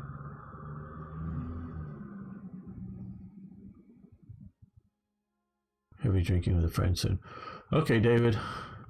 Heavy drinking with a friend. Well, I guess that's fun. I don't think, to the best of my knowledge, as I was saying, the size of the port that is leaving matters. That's to the best of my knowledge. But it does matter the port size of the port receiving the supplies. So meaning you don't have to come out of a major port like Hamburg to get supplies coming out. But if you're sending supplies into a small port, it's only going to be able to handle so much supplies. And it varies. Mostly what I think is naval basing efficiency. Or, yeah. And so like this tech, these affect how much supplies a port can receive. So having this being a small port, I don't think is a negative thing within this game. So keep that in mind. So these coming out here, now we have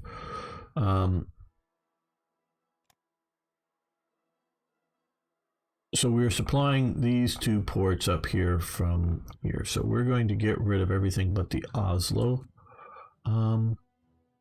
supply route here. Oh, no, not okay. Cancel convoy. Cancel convoy. Now, if we look here, that's pretty poor infrastructure coming around over to here, but it gets there. But what I'm going to see about doing is, let's go out of here in Trondheim, and we're going to create a Trondheim, a supply convoy from Trondheim. Can't we do a Trondheim? Are you not going to let me, or can we only do... Thought we could go out of Trondheim? I guess not. Ah. Well, maybe give this a moment. Can't we go out of any of these? No, I guess we cannot. Damn, I thought we could be able to go out of Frontline back up there. So we may have to. We'll see how this goes. For supplies, we may have to create another one. I was hoping to come out away from, you know, being easily intercepted from Britain for supply reasons. Okay, you're also we're gonna fly a few regular bombers down here. Maybe a bigger airbase. There we go. Regular bombers can effectively battle ships. What they do rather poorly is spot enemy ships. So by having... No, let's move these guys down to here. Having proper naval bombers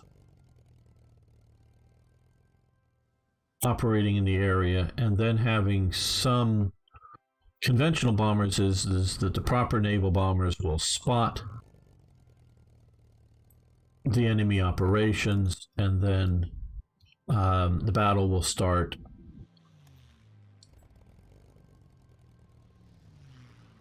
And then the regular ones will come in and add to the firepower.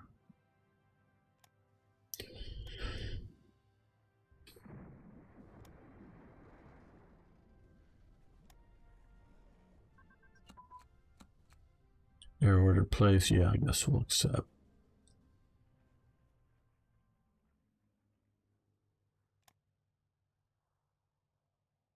Recon unit, let's look at recon unit. Yeah, both of these. Let's shift to something else.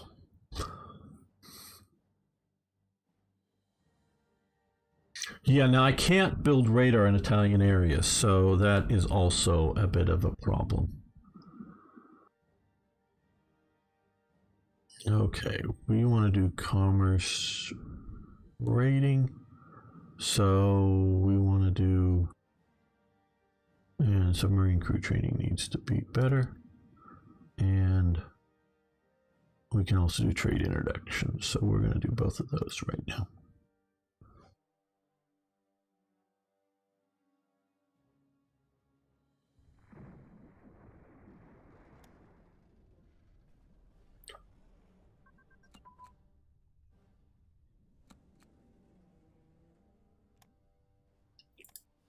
That one definitely we're stopping, so let's go over here. Okay, we'd also like commerce defense, so let's start with battle fleet. Okay,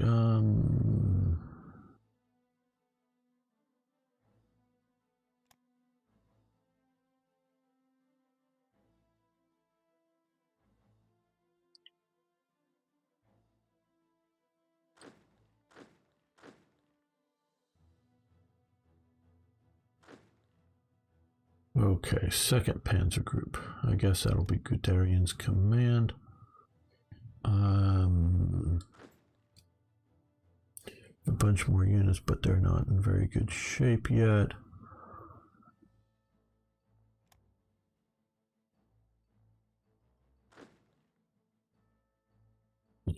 Clicking through those.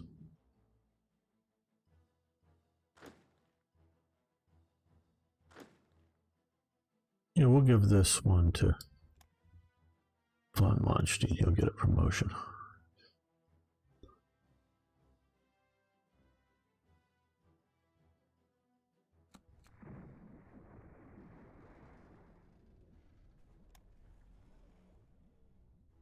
Okay, we're going to stop popping up when we sinking stuff. Okay, because we're hopefully doing a lot of that. We can again see, you can watch the path that these submarines are going out by taking out vessels, convoys.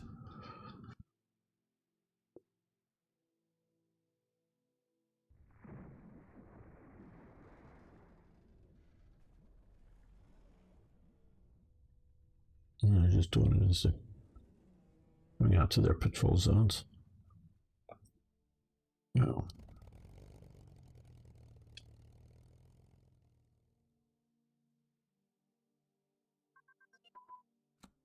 Okay, combined arms.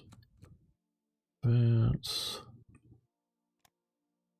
Which one was it? Artillery, I think, there.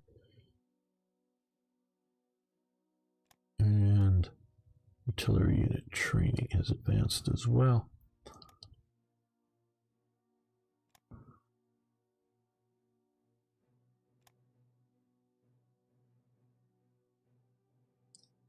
We'll deal with those in a bit, I think. I think we have more important things to research now. Manpower increase is a bit more important, I think.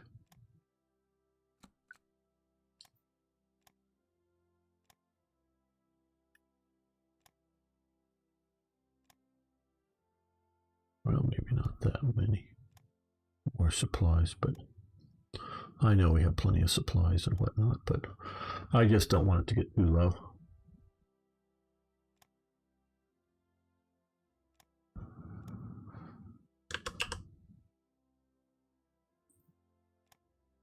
Okay, well, we're going to end this episode, not the live stream, but this episode here. I want to thank you all for watching. Thanks for liking the videos. If you haven't already, of course, please subscribe to the channel. See you next time for even more, yes, more Hearts of Iron. Okay.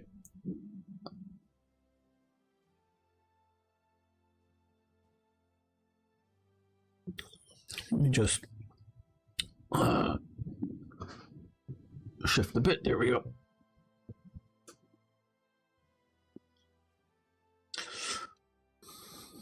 Okay, we're going to continue here. Yeah, a lot of supplies are being eaten up by these forces getting down here. Coming down. Now,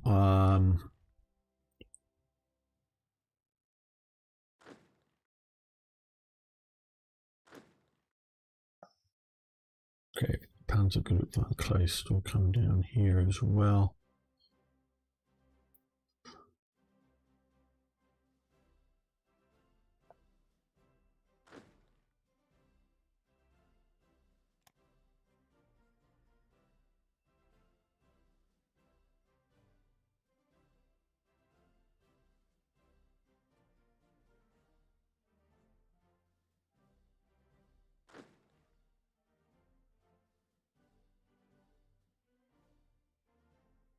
Well, I guess we're just going to have to wait for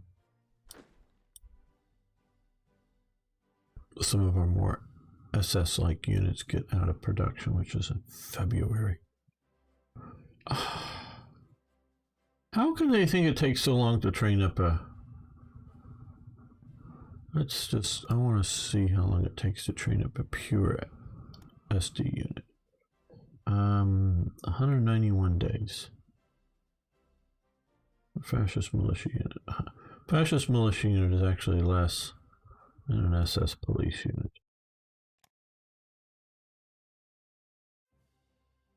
Man, I'm so used to playing with GGA, which gives you so many more forces there. Okay, well, now let's get another episode going. Welcome back, fellow armchair generals. This is Gamer 1745 here with my continuing playthrough of Hearts of Iron 3's Black Ice, and of course we're playing as Germany. And if you haven't already, please subscribe to the channel. You can also hit that like button, really do appreciate it.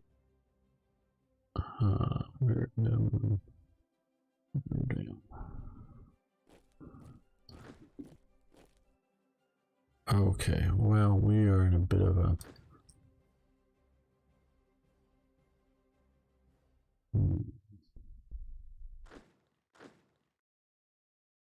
Trying to think if we can do some of this stuff. Right.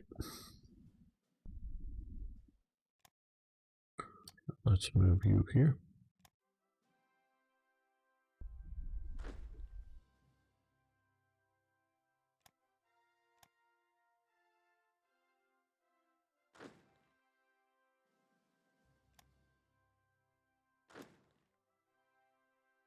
let's move all of you, well, here.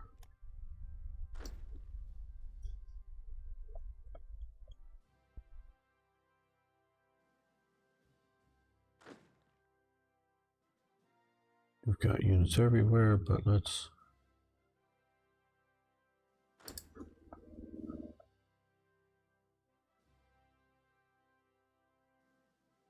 move all of you this way too.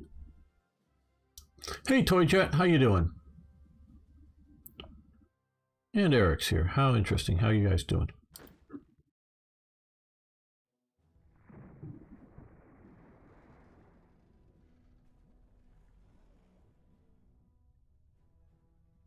Okay, we are also going, well, let's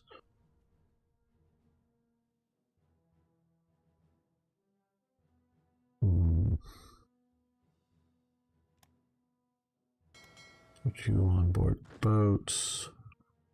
Put you on board boats.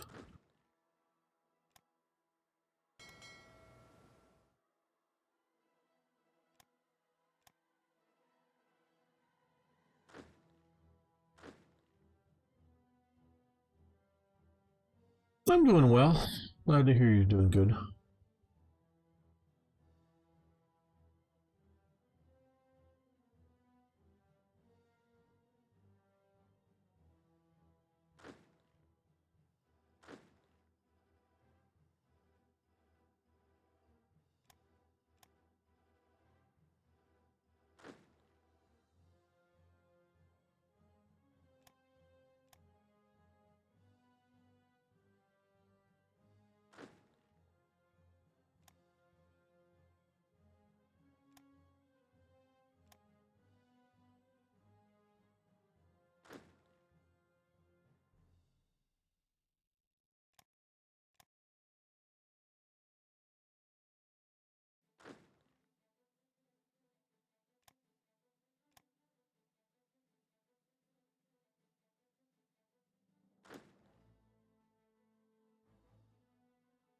Reshift some of these forces, but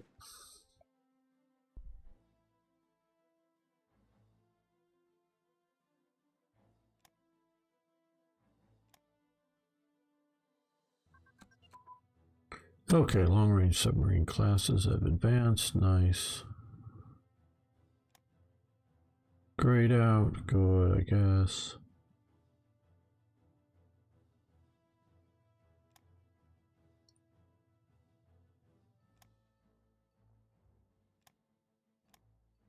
It says paratroopers, that's a fantasy badge.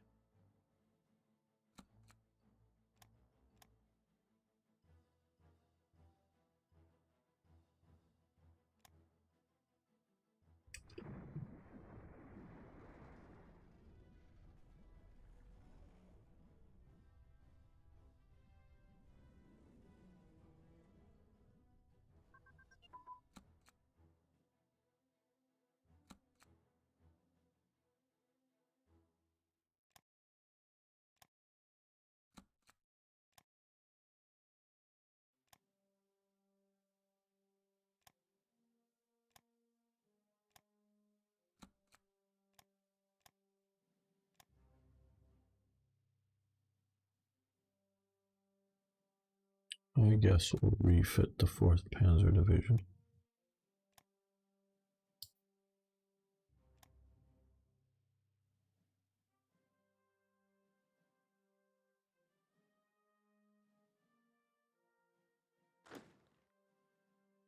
That's what I was worried about. Everything's gutted from it, but okay.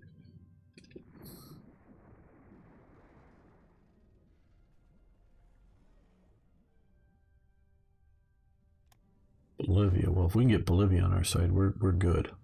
Right, guys? Okay. Didn't we specify that? Oh, it was...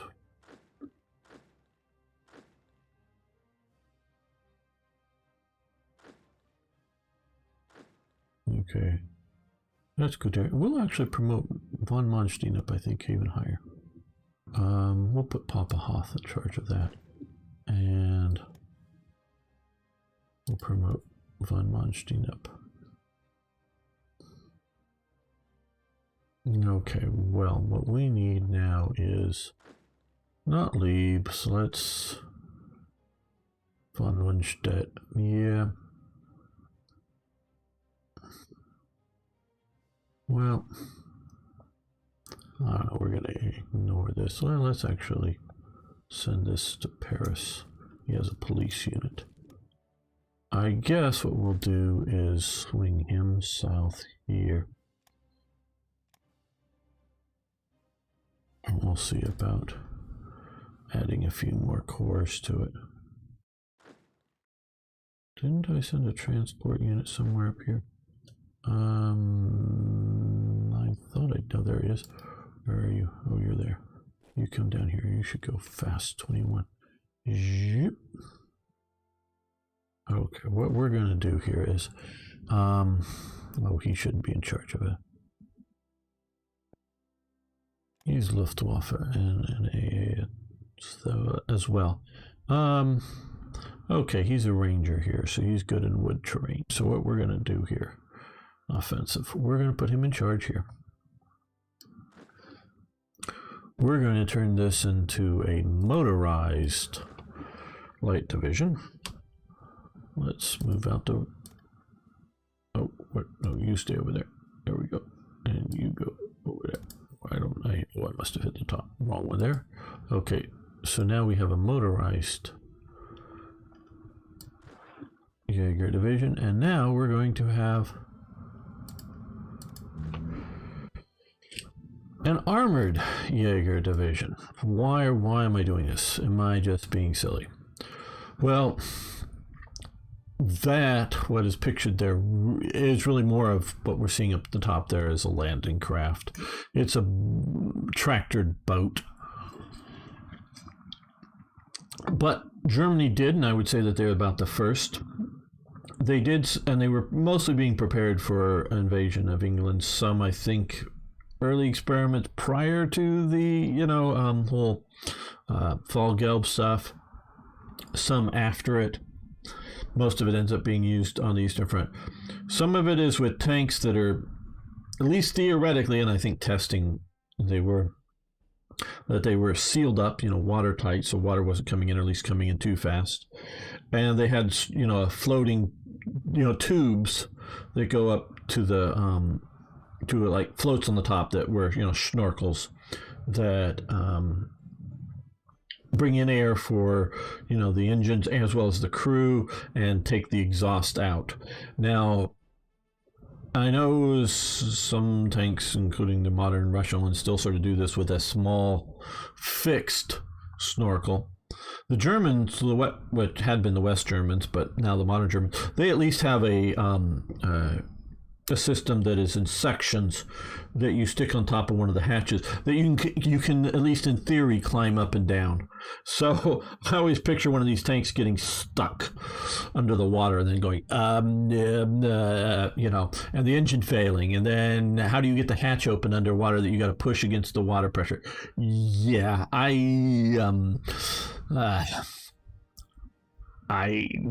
don't really trust that so well, but that's some of what they were doing in the period, as well as others that just simply had, like on a Panzer III or whatever, had floats on either side that they would attach that would make the tank float as much or more from the floats as well from whatever buoyancy within the tank itself, and maybe attached a, I don't know if they, I don't think the treads were enough. So, attached a little propeller drive out the engine. And so sort of creating a little bit of a, a float tank. But so they were some of the earliest ones that were doing this. And so this is a experimental special purpose armor. What we see here is river movement, amphibious attack, greatly improved. Here, marsh attack is improved, marsh defense, marsh movement. So it doesn't have some of the other negatives that we would expect to see with armor. So that's why we're giving it to a light infantry unit. We'll send them down here. Hey, John, how you doing? I'm doing rather well.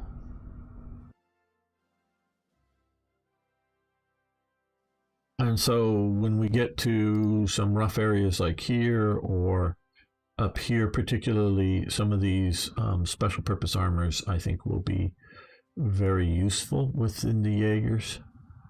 And we can also see Jaeger infantry here. Yeah, lots of rivers. Now, the Germans did have a small tank deployable bridge, but not, I would say, anything that would get them across the river. More like get them across a big tank obstacle that was built into a defensive line, kind of thing that a normal tank just couldn't cross. But definitely nothing like the Rhine River, but even things that we would call small rivers or streams. Wouldn't even get them across that. They definitely had lots of pontoon bridges, or a fair amount of them. I don't know, however you want to determine it, but we can see here, like march attack plus 25% versus what will we see when we let's look for a regular infantry regiment here. We're comparing with march attack minus 5%. So we're seeing plus versus a minus. That's what these light infantry are really good for. Hey, Snowdrift, how you doing? Yeah, they used a lot of pontoon bridges.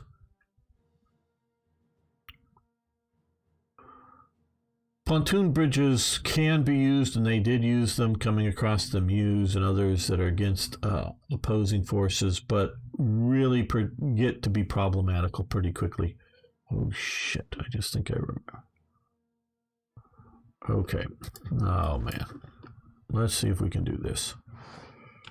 Shift and shift. And then I'm going to give everybody a warning here. Okay. This is the problem. Because I'm playing fast, I've screwed up.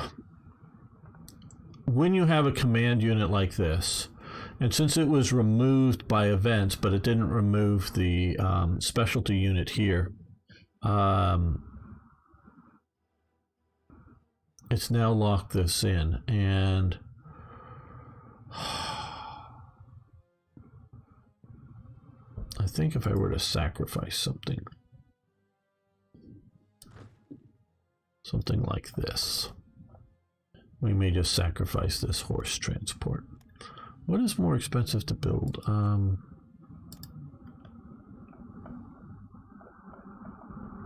Horse transport for 35 days. Oh, that isn't very much. At 1 IC or an HQ at 49 days too. Okay, we can sacrifice the horse transport. I think we can get that out. You want to remove the horse transport, or the added units to one of these command structures that are going prior to it. Yeah, that's the thing. I would like the HQ to go away because I just don't need it. I guess I could rebuild some of the other elements to the HQ to have it come back.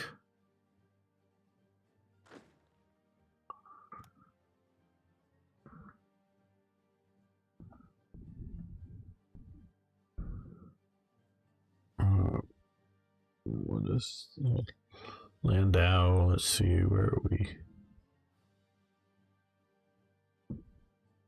Here's Group A. There we go. And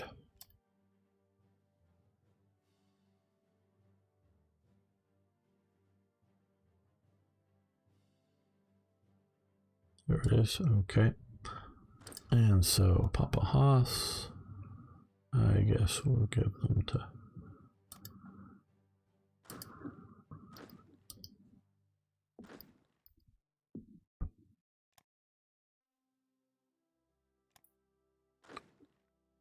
We'll give him to. Oh no, wrong one. We'll give him to Guderian. Now we have a lot of divisions. But either okay. That's another one that should have gone away. which I'm going to have to sacrifice. Okay, well, if I want my elite light infantry back, okay, we've got to sacrifice it.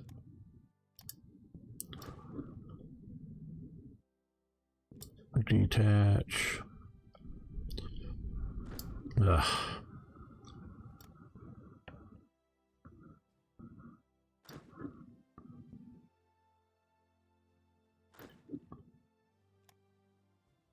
Yeah, that means a few more.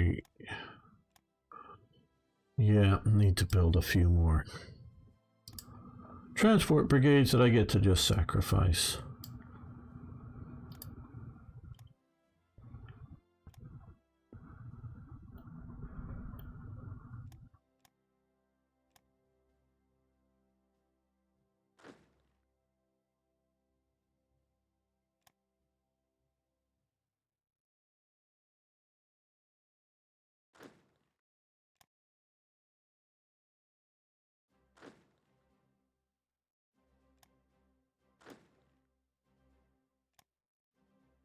And we don't need to keep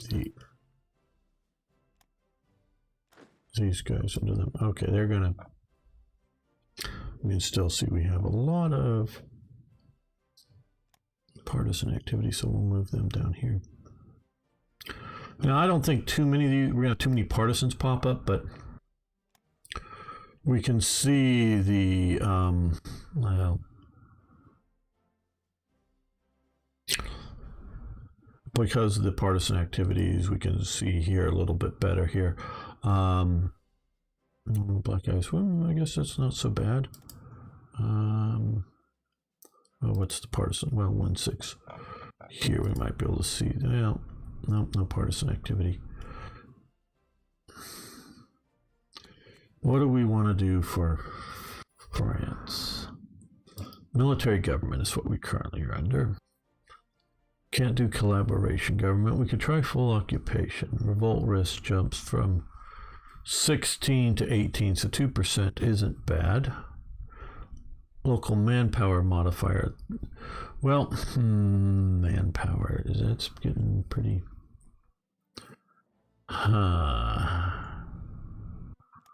We are currently, okay, let's cancel this. We are currently in extended conscription.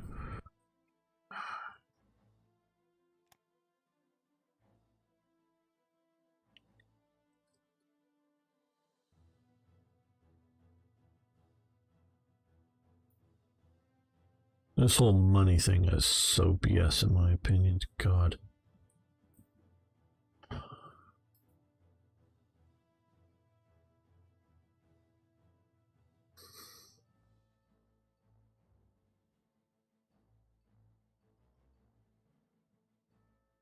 Daily descent.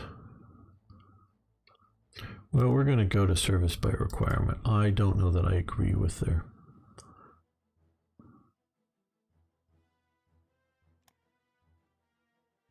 All of their things like descent and whatnot. So we'll have to go up to here.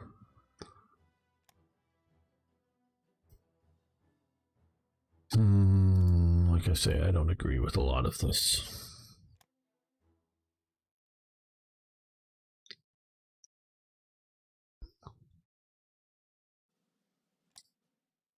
I think it's a case of people becoming overly clever with ideas.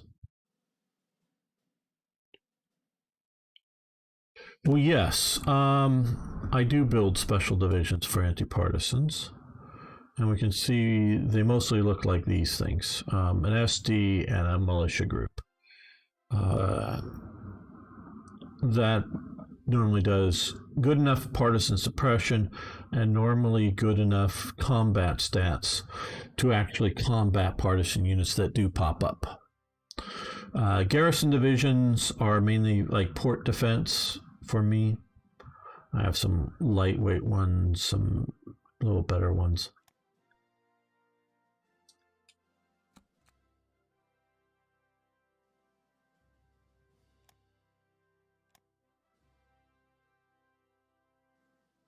Damage, okay, yes.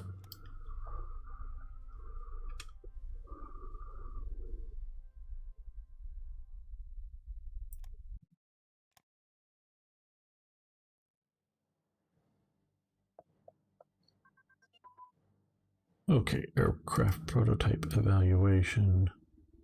No, that isn't that one, obviously. What does it say it's under?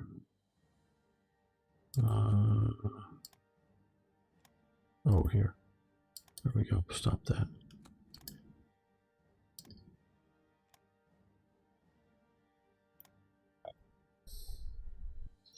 Right. Okay. So now we have.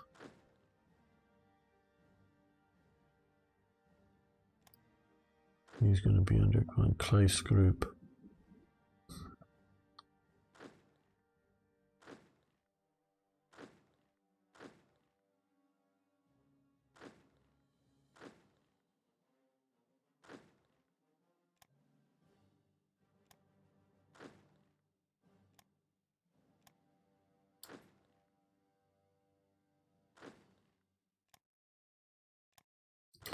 No, this is not well organized.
Trying to mostly get the armored units ones done first, organized into something.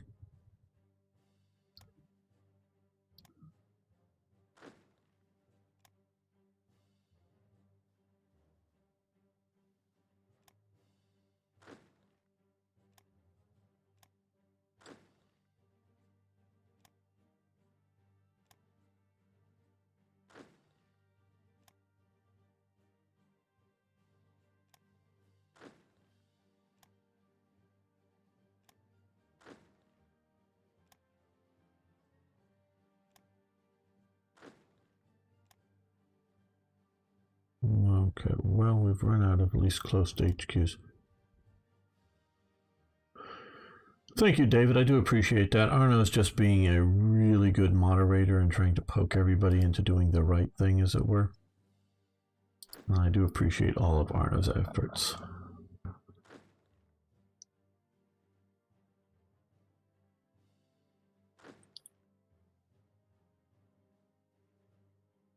If Arno got paid, he definitely deserves a pay raise.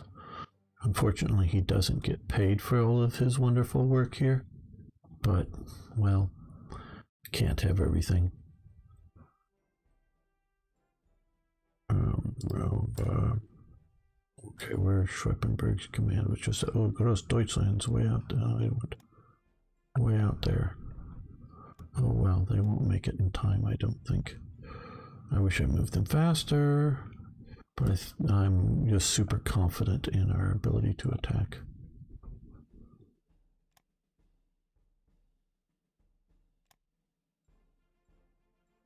Yeah, they could do a little better.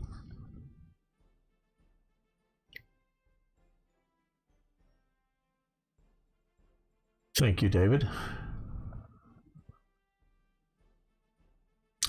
Yeah, no, Arno is a great moderator.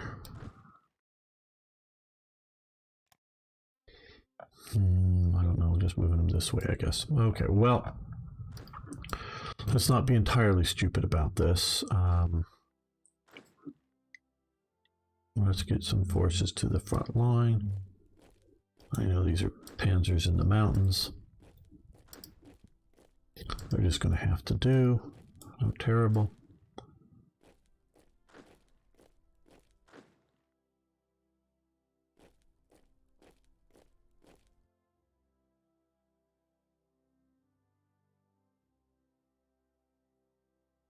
Okay, we have a couple more of these sort of understrength garrison forces. Okay, we're going to stick you down here, I think, and we're going to then, yeah, let's get a junk commander. I guess we'll live with a faceless, nothing of a commander there.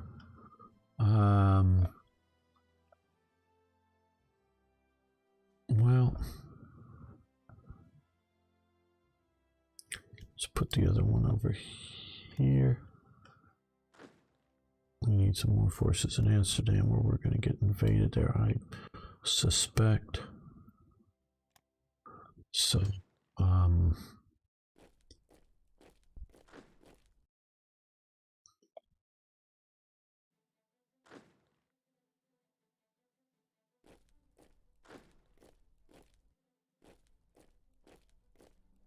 we need a few good divisions in the West, but not lots, I don't think. Well, let's put some of these HQs that we have nothing better to do with over here, too. Make everybody think there's more of a divisions here.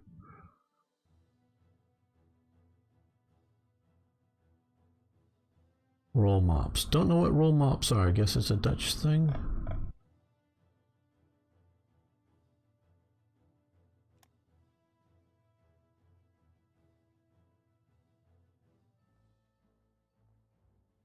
So once at least these sort of units that are nearby get into position, we'll be invading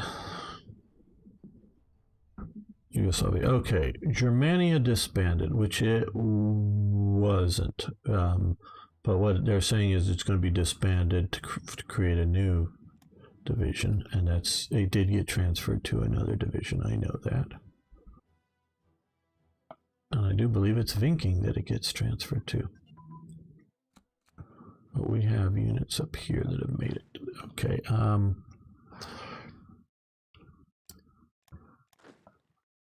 Let's send you, I guess, this way. Face off against the Soviet threat. Capital ship AA. Control computers have advanced. Very nice of you to do so.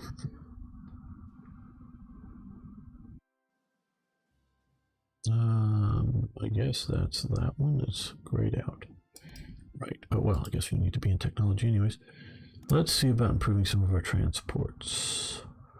Our landing craft type thing. Speed, defense, invasion speed, I should say. Max speed engines.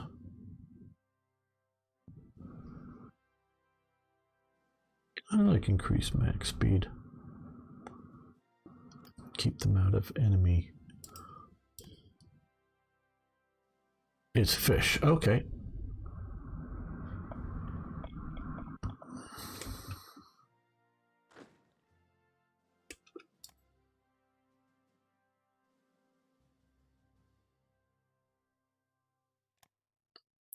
Well, I guess this guess this is going to get used as an HQ again here for some of these other units.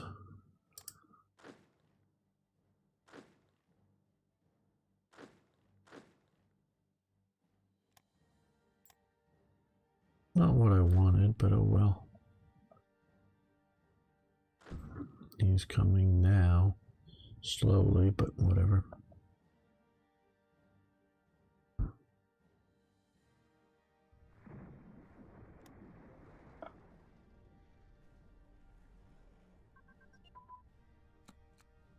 Light bomber prototype.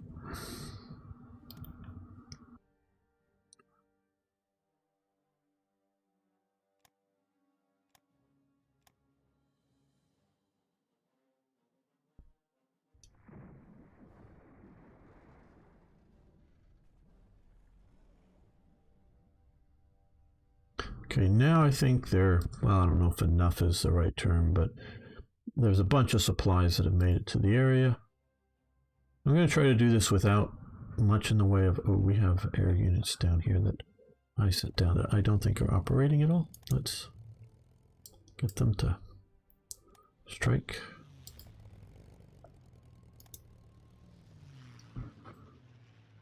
in support of the Italians.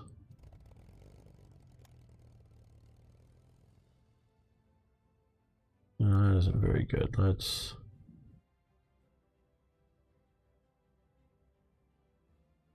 move you down to here.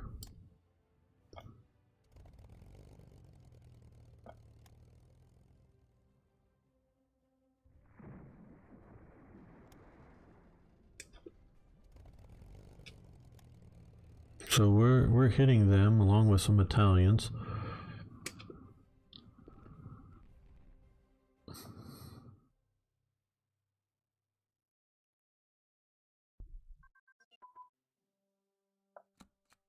The Italians somehow are sort of holding out, I guess. I do think the British are a bit overpowered, at least compared to historically, though of course did well. That is grayed out as well, so we will move this over. We are pushing ahead mostly on fighters. Okay, David. Have a good evening with your friends. I guess it's evening. I don't know if you're doing morning heavy drinking, but either way, have a good time. Okay, what is our revolt? Our revolt risk out here is green, green, green. So let's take one of these guys and send him out here. We have an SSVT inspector. I guess he's going to stay there, but he should yeah, attach to that.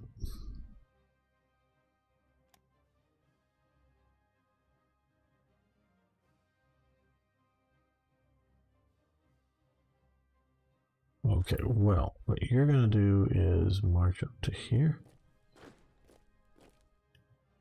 You're going to march to here. Now, these forces were always meant to eventually come out here to garrison against attacks. They're maybe not great forces. Well, I mean, always meant by my use. But there are requirements to keep a certain number of divisions in the west. So let's move a couple of these railway anti-partisan units, or railway units, use them as anti-partisan. Oh, okay, whatever. Himmler's train. We really don't need them guarding.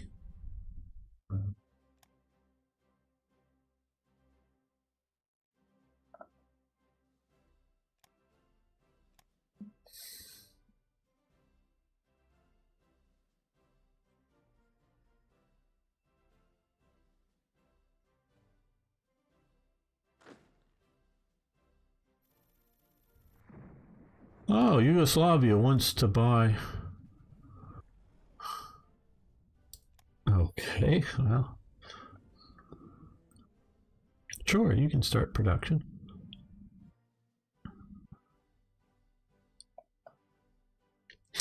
Well, I think we're going to end the episode here, not the live stream, but the episode. Thanks, everyone. See you next time for more Hearts of Iron.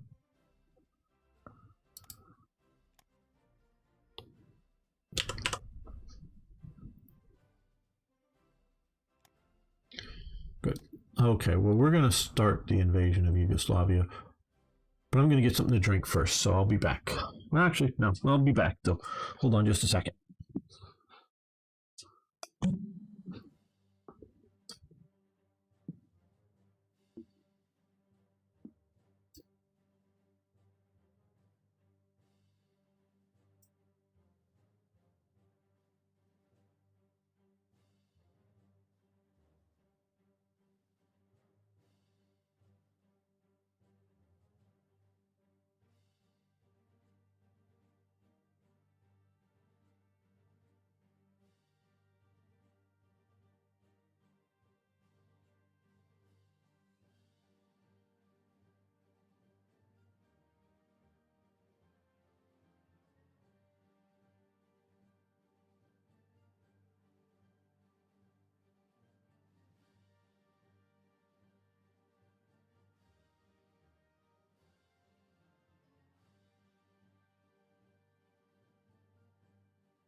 All right, mostly back.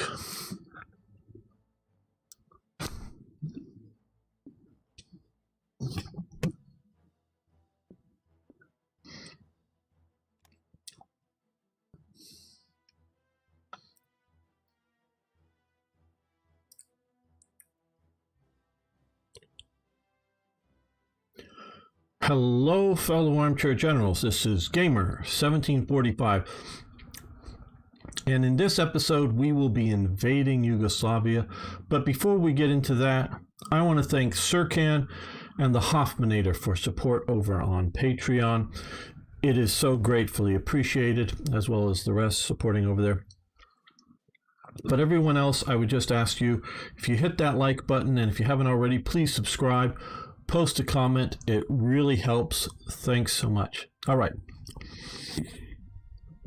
Well, we're not going to wait to get the Yugoslavia into the Axis and then have them change their mind and all of that rigmarole. Partially because we've already seen the Italians lose against the Greeks, and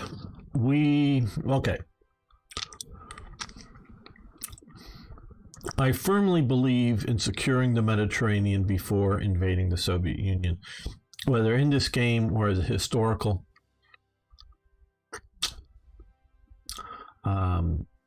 basis. So we're going to work to do that. Now we need to get at least one port on the Mediterranean to effectively be able to intervene in the Mediterranean. We already do have some aircraft out here that are going after some of the shipping, helping. Okay, military police advance, very good. Is that? No, not down here. Okay, we're going to stop that. What's the other one? Small ship fire control. Computer, I'm hoping that is also ended for now. Yes. You can do that for small ship.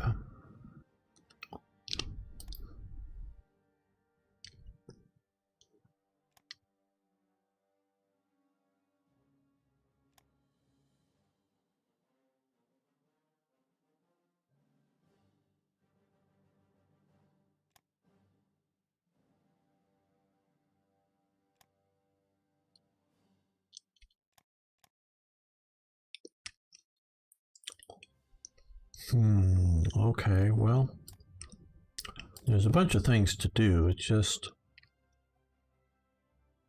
priorities.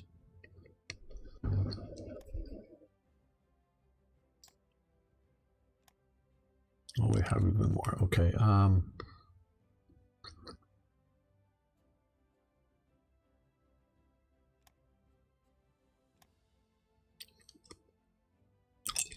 So we have a force.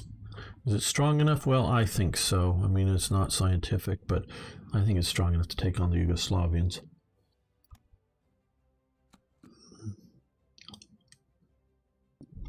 So let's declare war on them.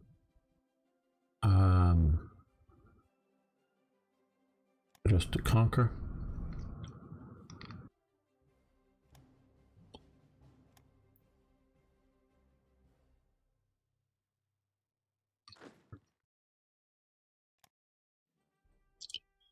Now,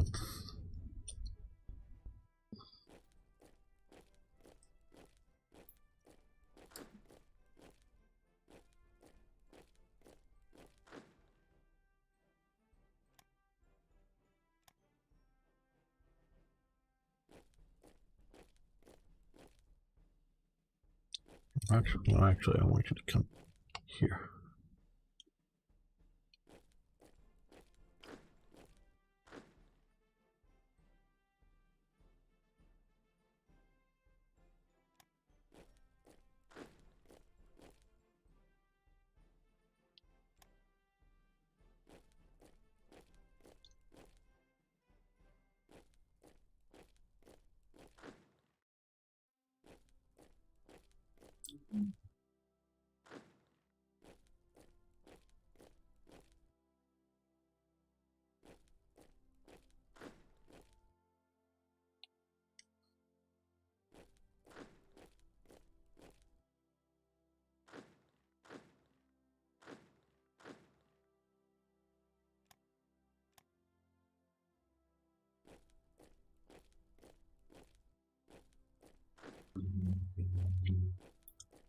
fast moving, come down that way.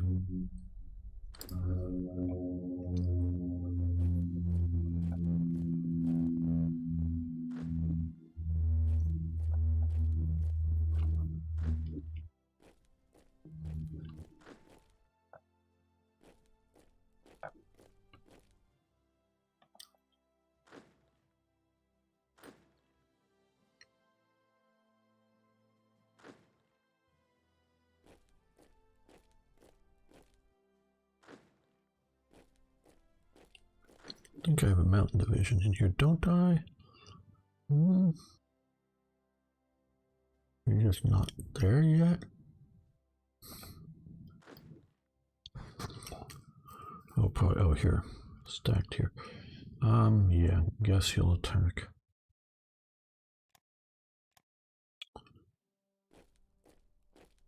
That way.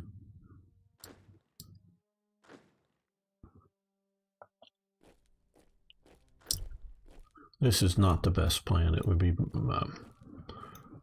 it could be done much, much better, but I just don't think it's overly a complicated thing at this moment.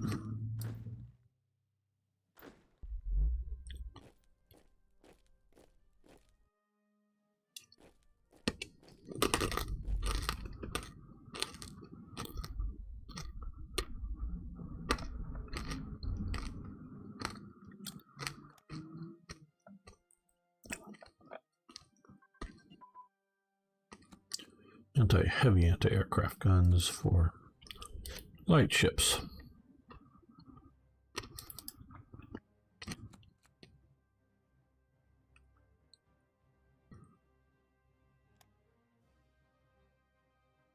I think we'll start doing some of these.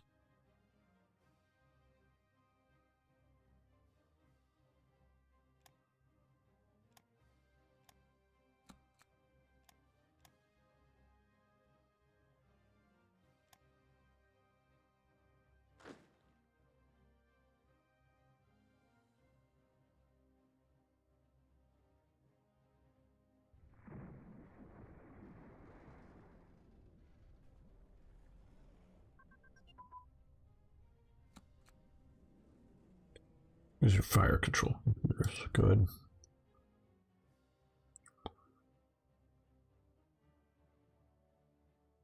Here or here?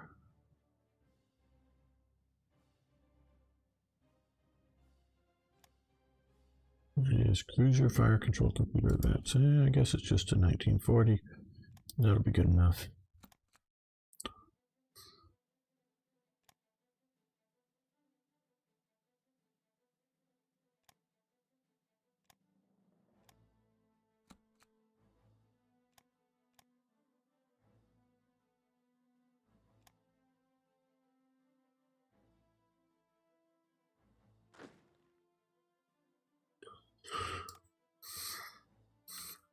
Let's get some of these divisions that are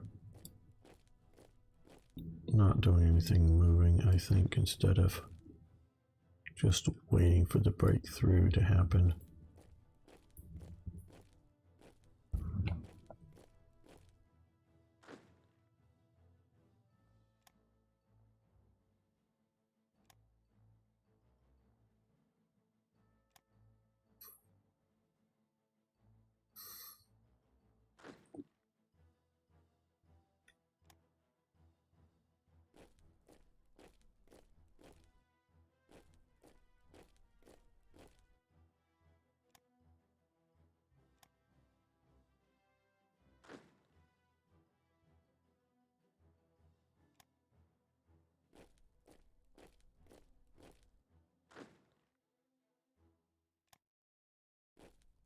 I'll put more up over there. Definitely.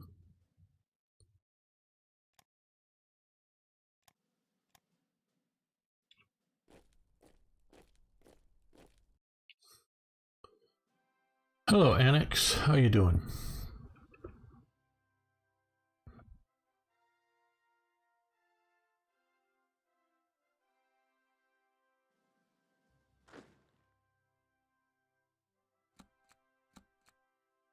Yes, mountain artillery, please.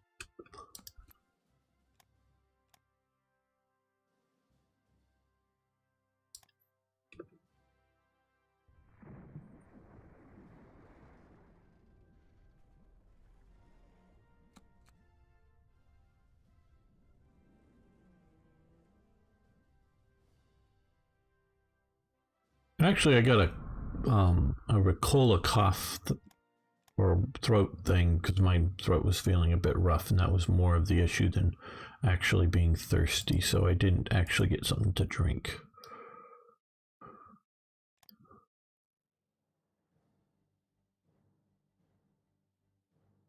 But I had been drinking Coke.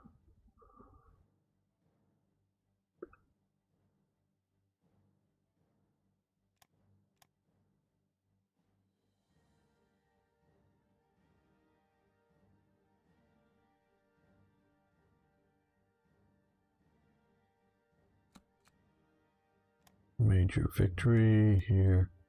Okay, good.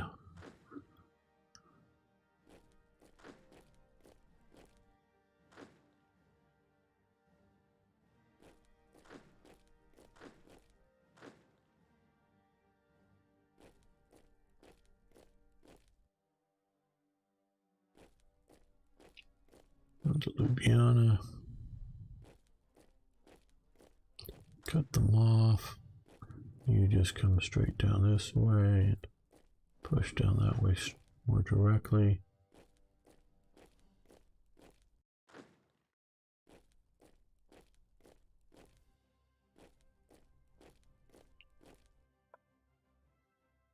Special purpose armor. Okay. It's basically amphibious armor would be the sort of shortest answer.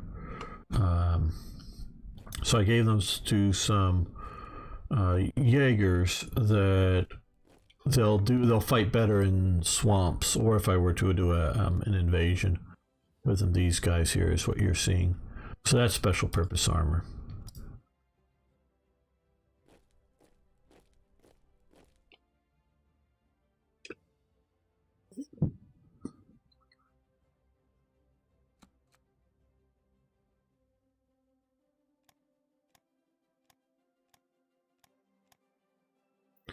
Okay, we've busted through these mountains.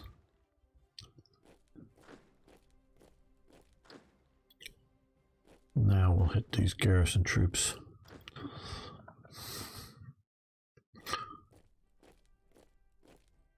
We'll get a move on it.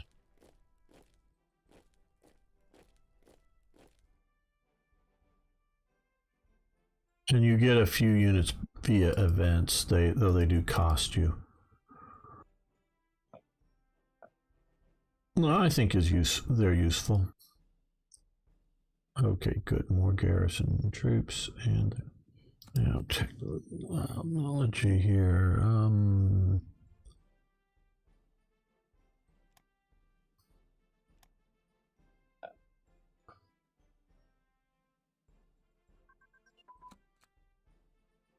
what did we just get?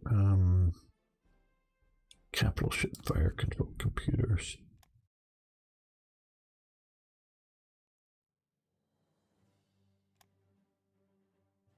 That'd be grayed out. All right.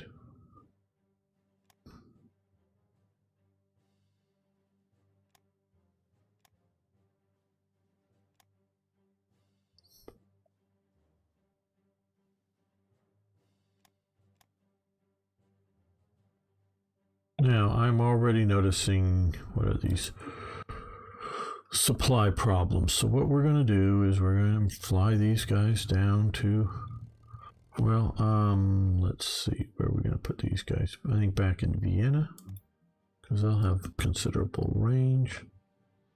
And these, do we have any closer air bases in Vienna? Let's go to the, and hope it doesn't crash anything, the air map mode. No. I guess also to Vienna. And so we'll fly in some, oh, they've made it to the action. Wow, they got here quick. Okay, you guys can just drive on to there.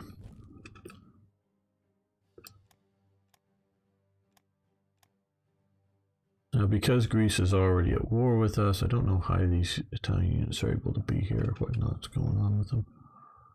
Maybe their event dropped in, they're going to die, I don't know.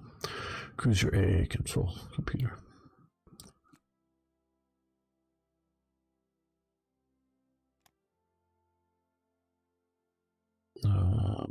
Okay, also grayed out.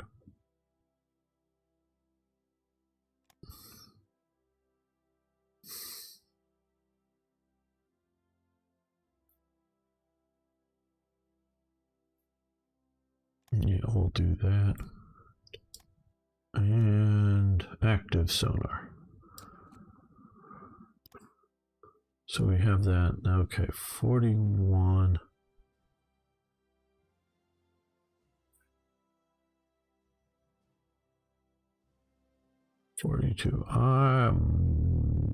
I think we're going to do more command stuff now.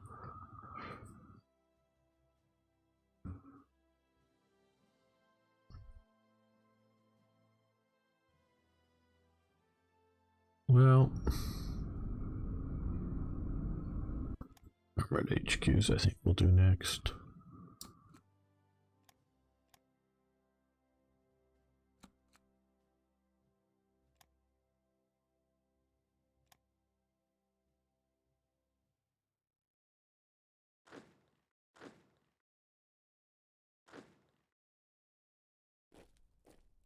Well, they moved down here fast, haven't they? Okay, well, you just keep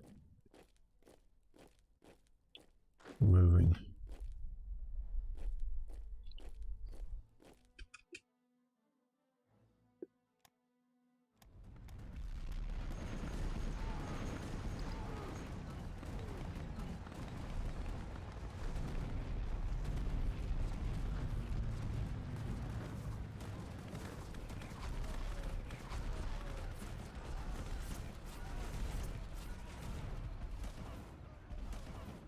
We have a bunch of that. Well, need to get moving.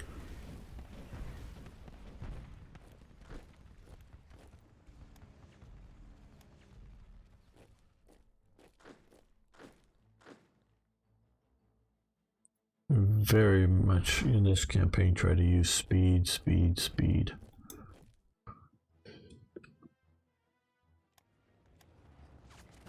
Just hit and overrun and go.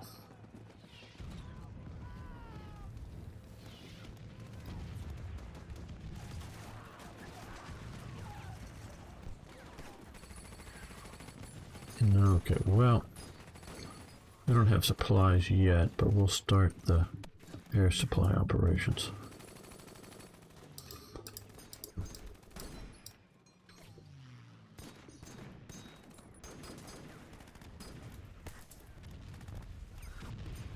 Blizzards, well, I don't think that's going to affect us too much in Yugoslavia. Not that there isn't snow and things, I'm sure there are.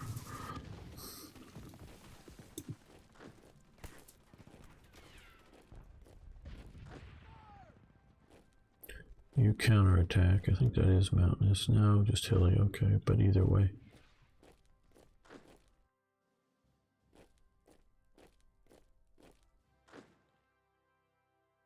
Well, I want to come over.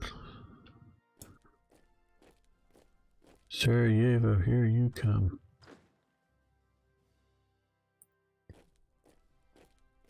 Oh, you come. Clear out the coast a bit.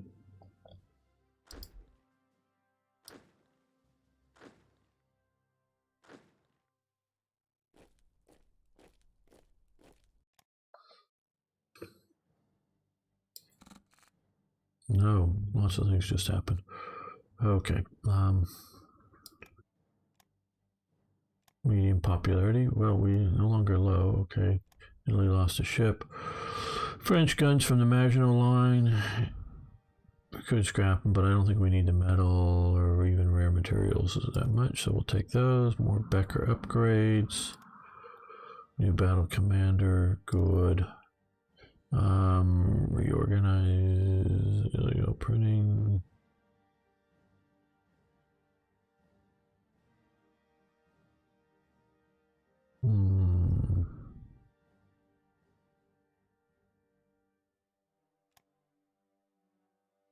Okay, another HQ for Hitler, just what he needed. Add to his collections of, hey, I got German HQs everywhere.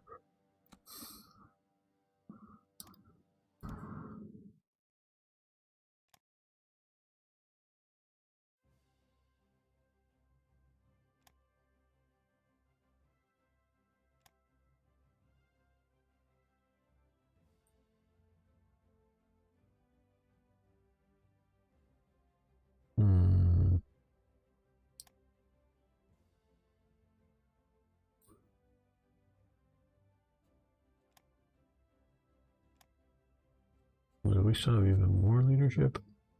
Okay, we have 110% on officers, and yes, we have almost half a point, or half a slot, or however you want to categorize that.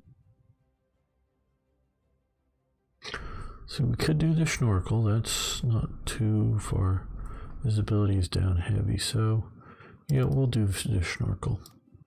We'll get the snorkel done.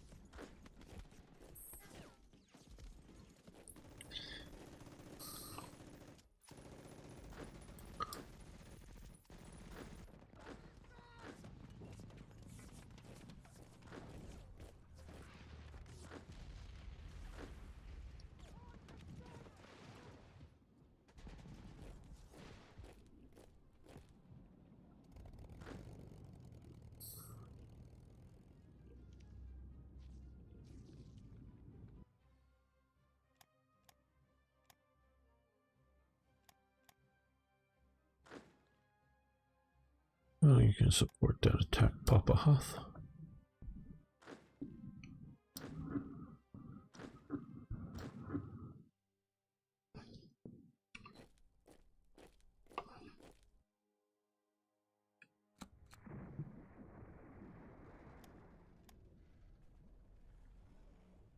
Okay, French workers to occupy the Channel Islands, local lose manpower. Guess we will, it's historically what happened.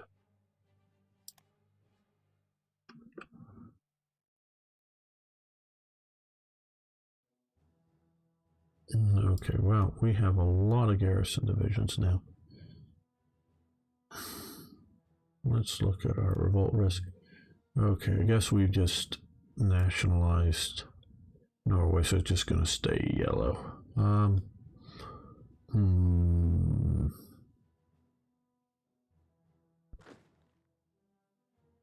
Well, everywhere there's a port, I want. Oh, wait a minute. Is this the port? No, that's the port. Okay. You come to here. We'll give you a junkie commander.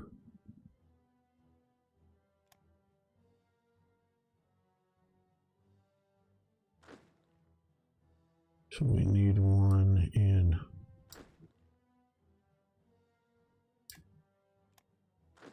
That's, oh no, that's not what I want. We'll move him somewhere else.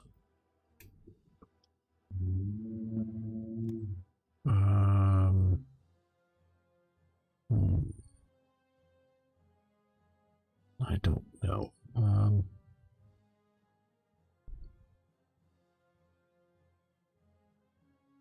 think we'll move him out to there. What I want is one of these that's a full strength defensive unit.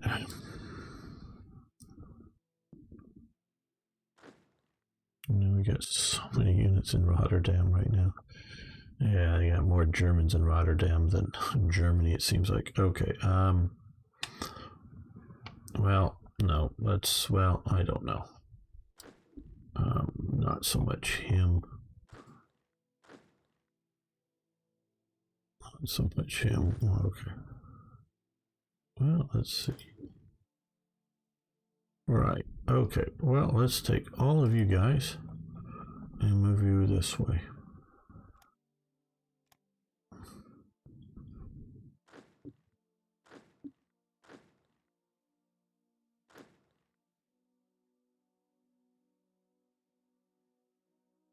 We already have a few over here. So let's move the rest.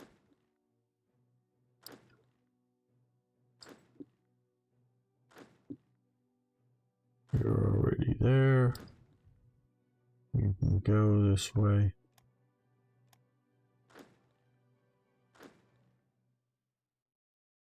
And you can come over this way as well, along with your HQ.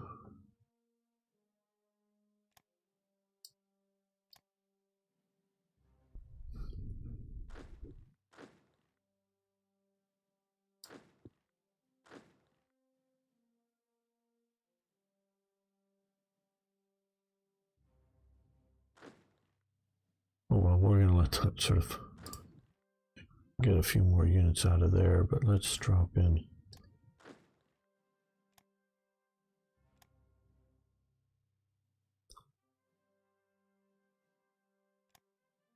Oh, wrong guy. He's Luftwaffe.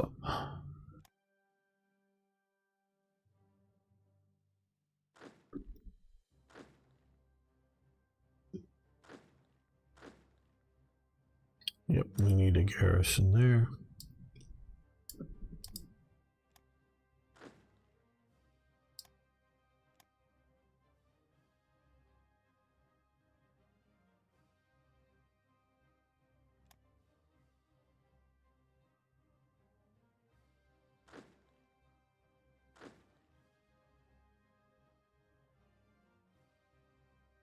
They need to be combined.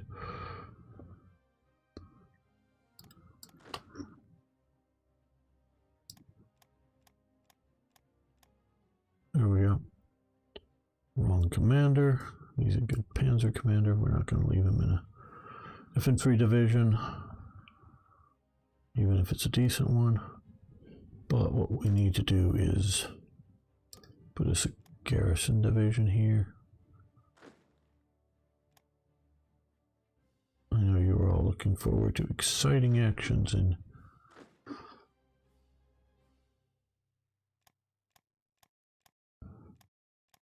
Yugoslavia. And here gamer is, and again, not you.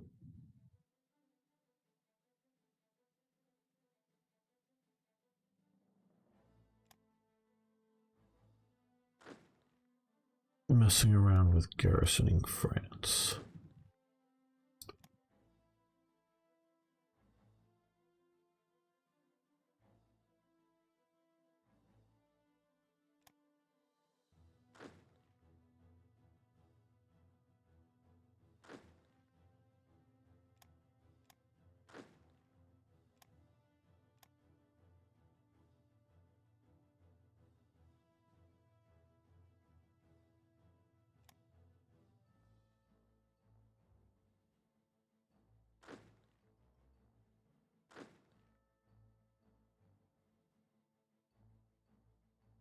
Well, I don't know how much we're going to see invasions down this way, but we need to take care of it.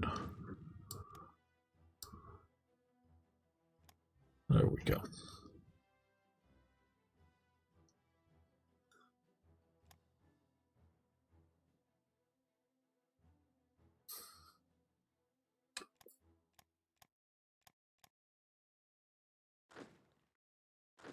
Okay, their counterattack has finally stopped. Let's push along the border. We can push this way, right down to Belgrade.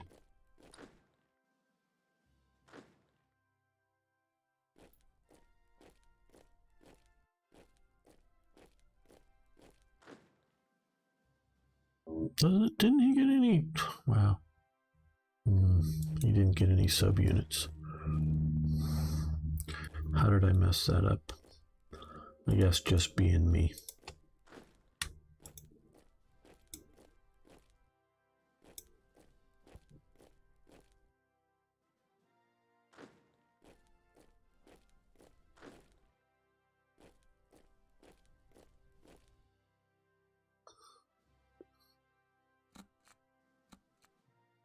Okay. When we finish Greece off, we could seize their fleet if we're lucky. Yes, hope so. Lose at Totenkopf Standard. Autarky, go ahead. No. We're not going to do that one. Thank you, Arno.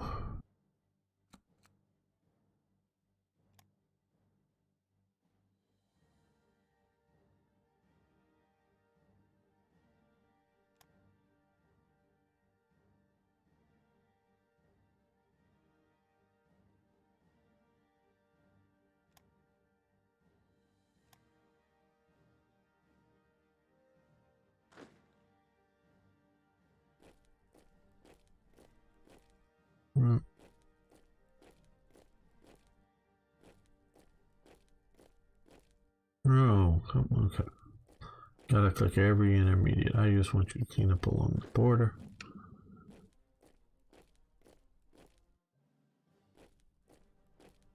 And then put a new pushing that way.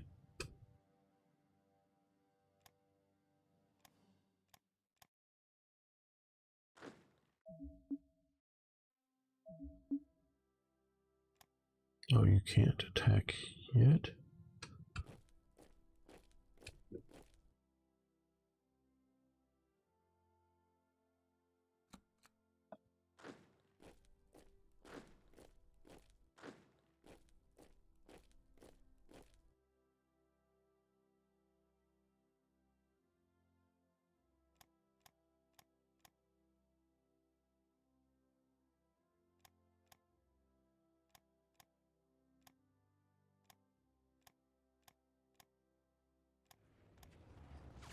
Starting to encounter some Greeks moving up.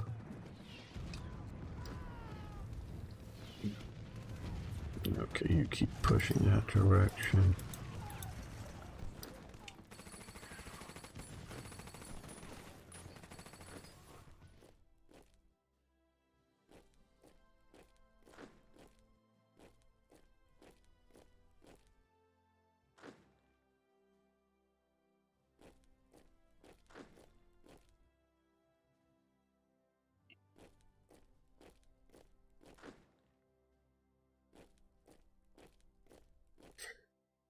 Why is he so slow?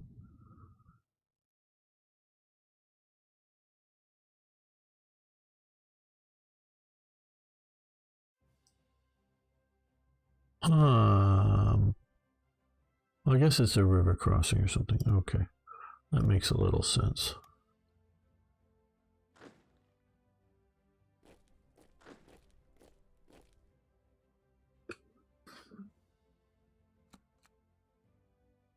Yes, we hope to get some Yugoslavian assets as well. Italians are retreating. They saw that there's actually enemies around, so they're bugging out.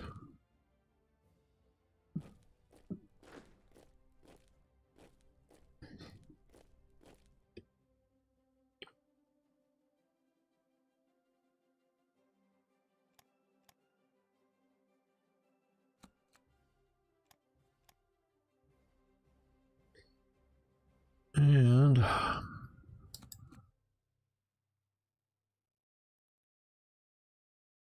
one of the reasons I'm pushing with this is not the only reason, but one of them is the delay and reduction in delay between attacks. And so we want to do that. Oh, and a Gebirgs division. Let's deploy him. Well, we can deploy him all the way down here. We'll deploy him in the war zone. What could go wrong with that? And they didn't get the right guy, but where's Wrangel? There's Wrangel. There we go. Not the worst choice of location for them.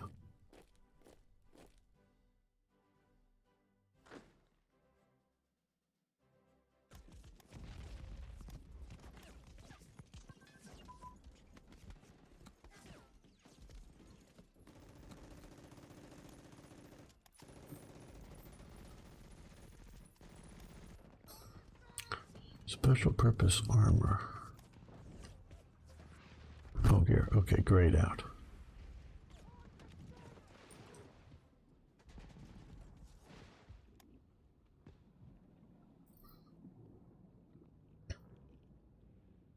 Yeah, we're gonna do it.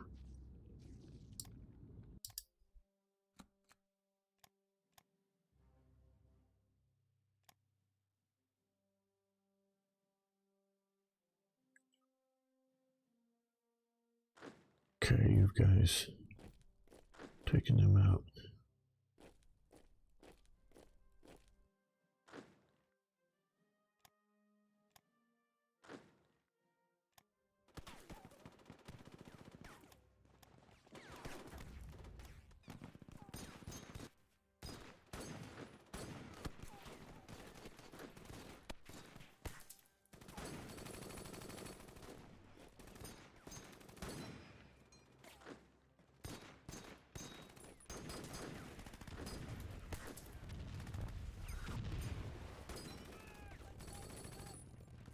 Let's keep supplying deeper into the area.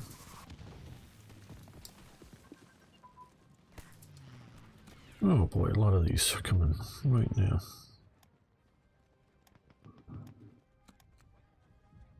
Mechanized offensive is advanced, and I think that is down here.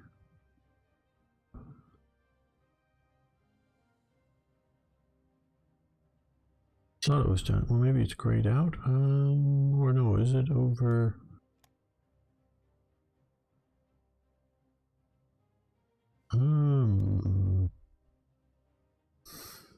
Over here. Okay, we're gonna keep this going. 36, yes. Combined arms defense. That I think is one of these. No.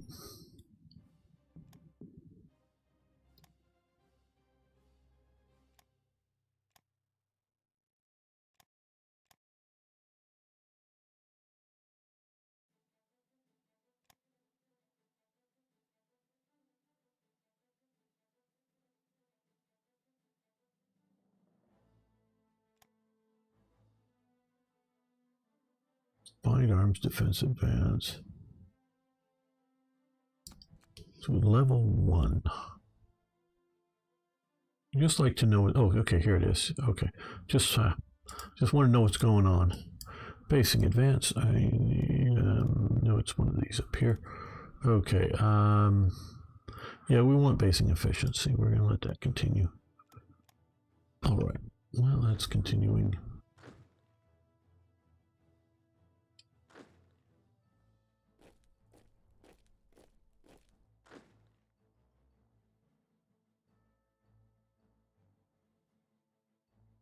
It still seems awfully slow. You need an engineering unit.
Yes, I'm being reckless and charging in, even though the Greeks are coming up behind me here.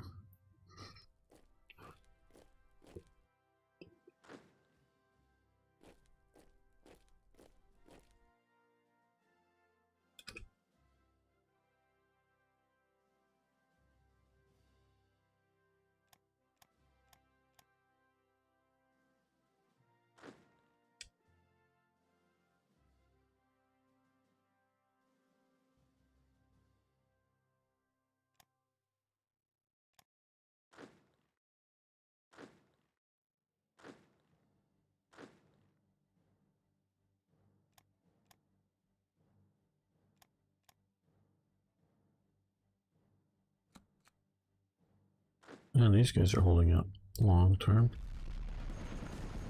Guess mostly the mountains there.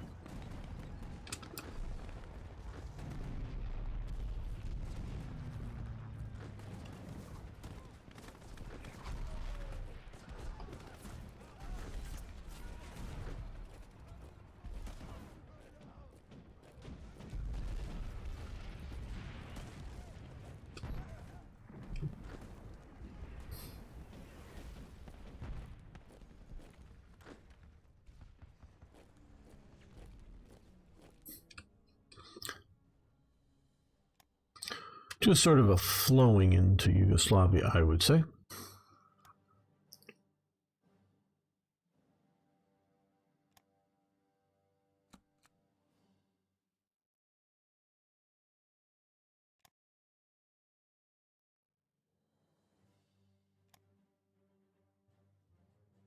Oh, we have another Panzer Division. Well, I think this other Panzer Division is going to go straight to the East Front.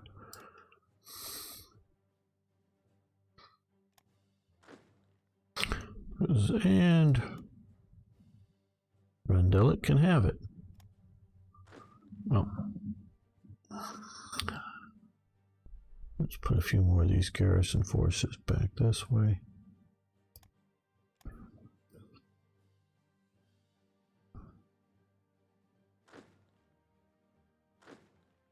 Okay, the Politsai Division can come in here and occupy Paris.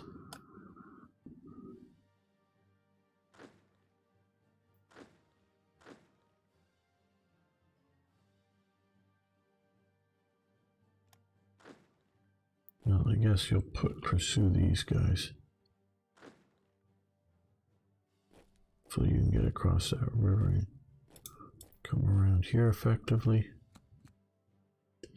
Yes, another commerce raider, we'll take that.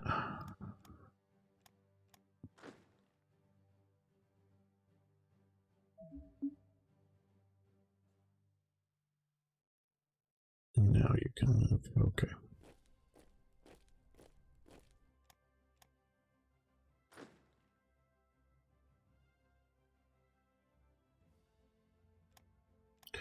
Okay, well now I think we will take the decision to create the creation of Croatia. We're going to release this here. Basically just creating there for now.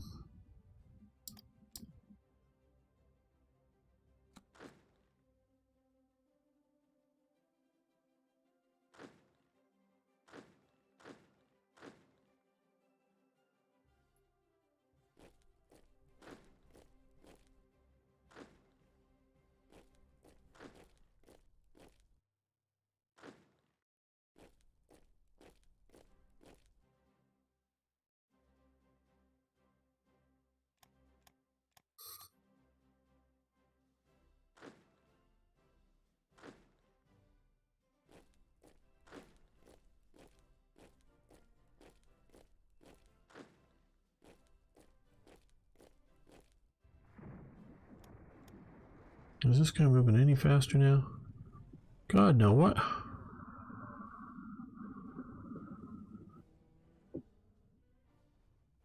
River or straight? No, okay, you come here, right? Wow. What is slowing this guy up?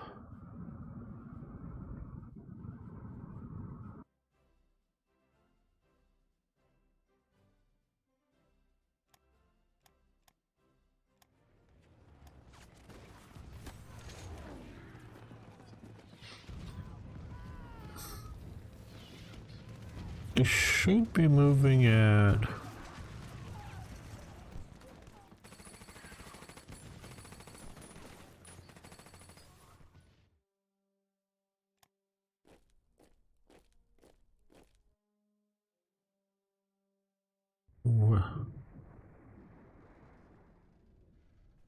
whether I don't know what's going on with that unit. Shouldn't be that slow.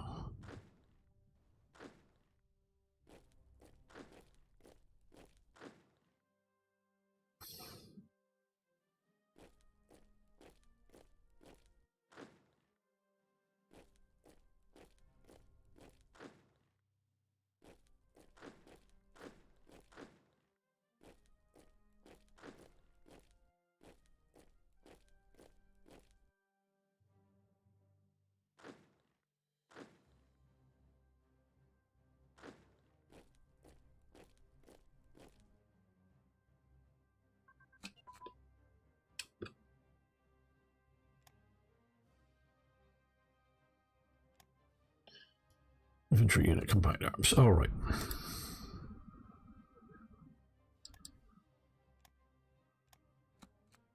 Major war. Are you going to tell me you like gamer rants, everybody? Hello, Icon. You're back or still here? The Hermann Goering in tow. He's a pretty big guy, you know. Yeah, good. Good rhyming there.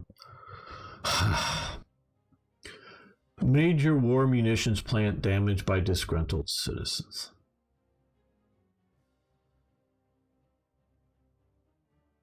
Landsberg. We must do something about this unrest. What effing unrest, people? What effing unrest? Look more like the Cologne or whatever being bombed. To the best of my knowledge, there was none of this during the Second World War. For Germany, inside Germany. I don't even know of plant damage by disgruntled citizens. You know, major munitions plant somewhere in occupied territories. Sabotage? Yes. Different levels, yes, of sabotage. Might that be a, reduction of 1 in ICs? Maybe.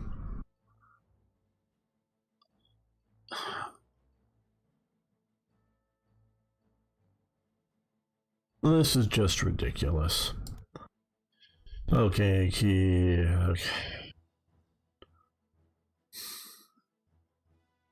Now, there were strikes during World War II.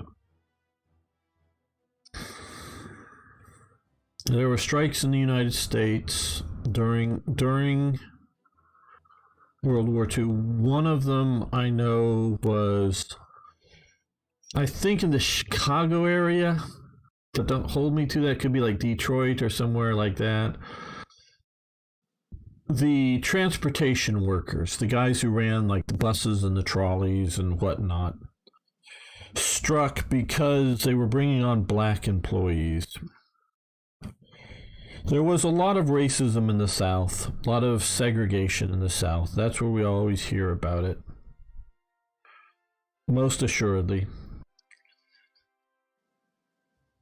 And a fair amount of racial tension going on at this time down in the South. But where you actually get a fair amount of hate,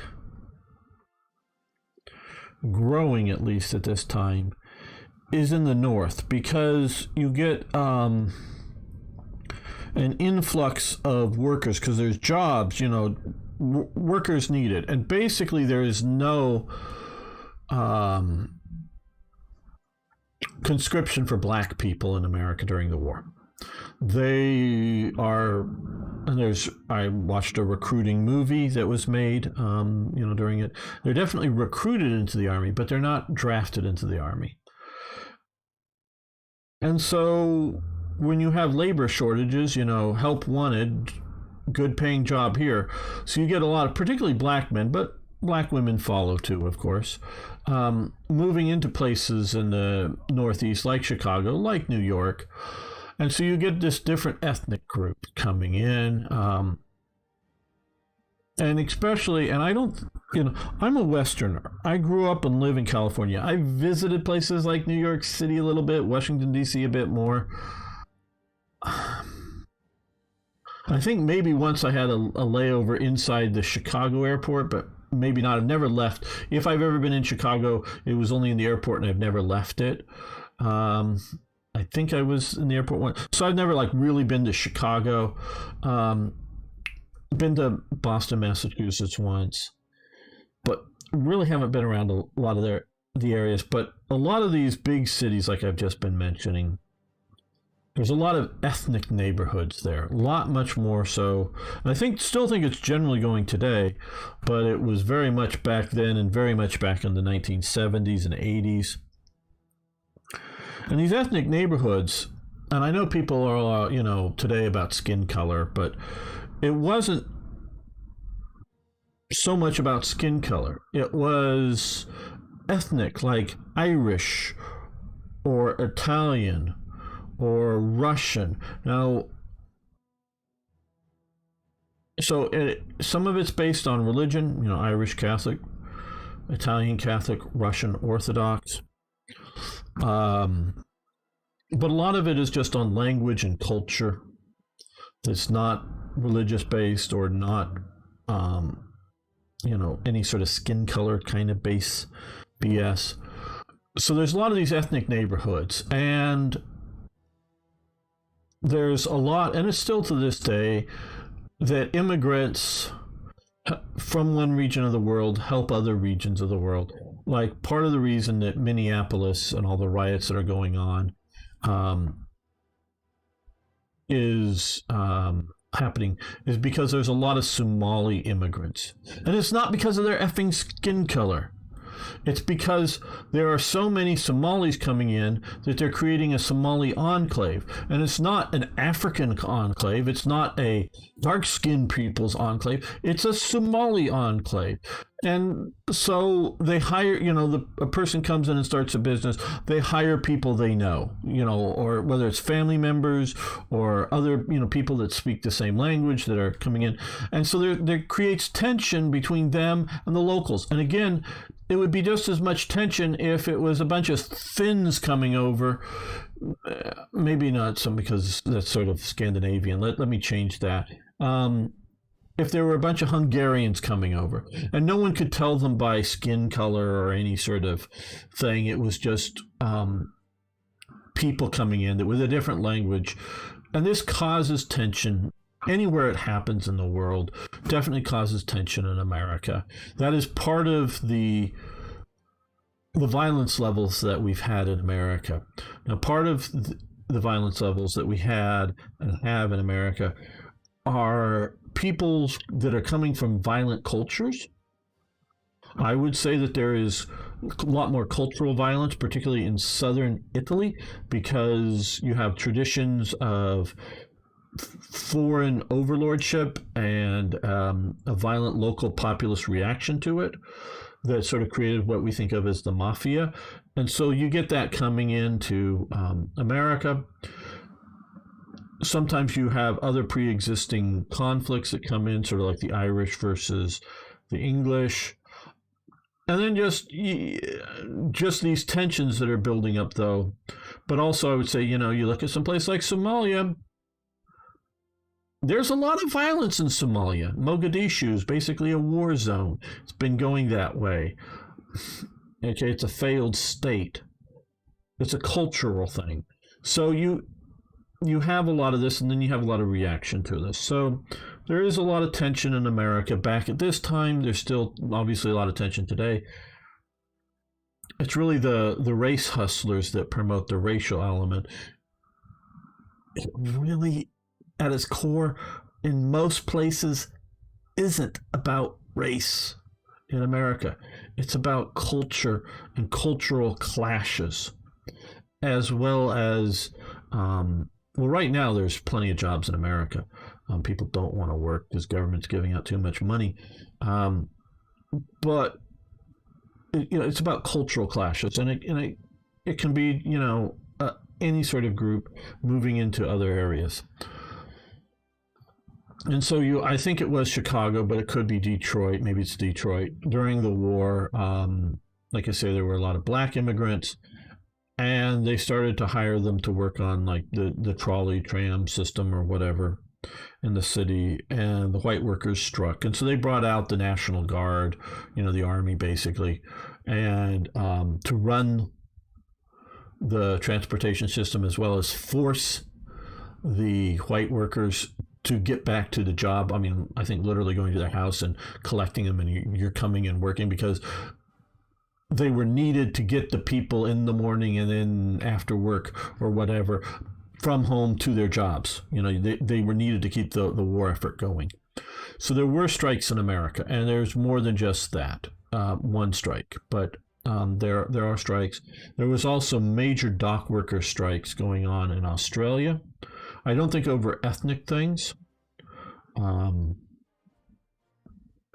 That really hampered some of the Guadalcanal campaigns, because they were refusing to unload war materials that were coming in from America and reload them onto ships suitable to, run the supplies into, and because they literally brought them up and dropped them onto the beaches, with little landing craft, but from just like destroyers and whatnot. So not every vessel could just be turned around. They had to sort of be prepared to go in. So that really hampered the war effort. There's definitely strikes going on in the West. I'm trying to think if I remember of any strikes inside Germany. Now, there is a few strikes in like the Netherlands, maybe one in Belgium, I think. Definitely a strike for a few days. I think this is before the war, but after German occupation of Czechoslovakia. But I don't know of a strike inside Germany proper, even guest workers, quote unquote guest workers, because some of the guest workers are involuntary guest workers. And some of the guest workers are, hey, they saw the poster, come work in Germany, better pay, food, blah, blah, blah. And they're desperate enough and they decide to go. Mostly it's not ideologically based. It's mostly just survival based. And they're even going, well, by the time D-Day happens, and that's really sort of kicked off, and that's really not happening in the West anymore. People going to Germany, because they see that it's ending. And there's definitely getting workers or people willing to work coming in from the East, because there's a lot of people, after June 6, 1944, there's still a lot of, collapsing in the East and people moving West, and they're given working jobs. But I don't know, and just because I've read a book on some of this stuff, but it's anything that we call a significant strike inside Germany by Germans during the war period. Now, I was told that this may be in line with, but I don't see it here. The economic situation of getting too many ICs, because I think that goes away once we're at war. So I'm not sure what's causing this. Oil and gas pipelines tapped by local citizens.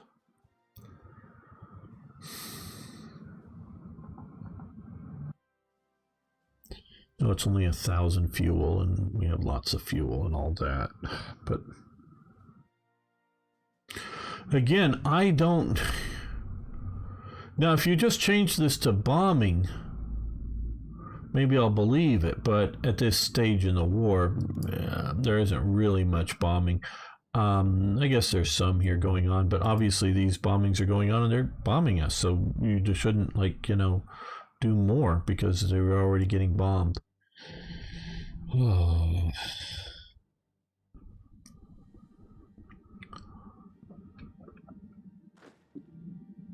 I know they're so clever, these Black Ice guys. They think of really cool things to do.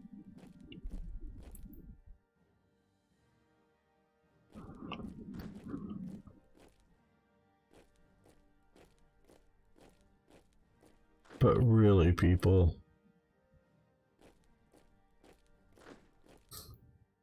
let's stick to historical basis.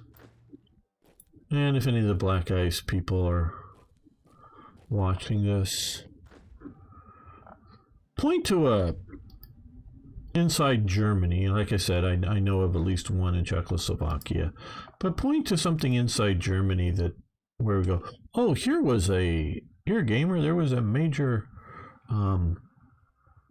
strike going on for 5 days or 10 days or whatever. Okay, I'll believe you. You know, if you point to some historical thing, I'm not going to question. So, you know, the reality of it. If you point to something, anything. But when you just do these random things that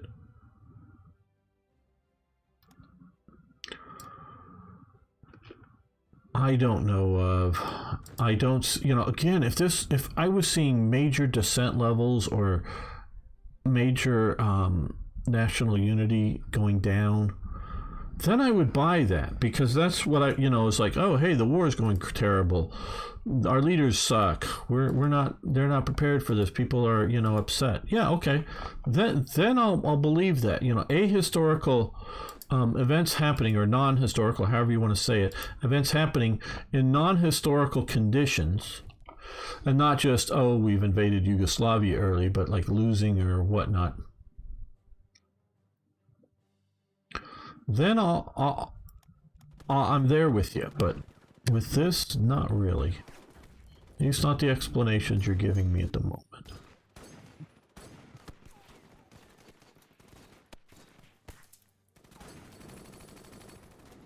Okay, yes, we want SS self-propelled artillery.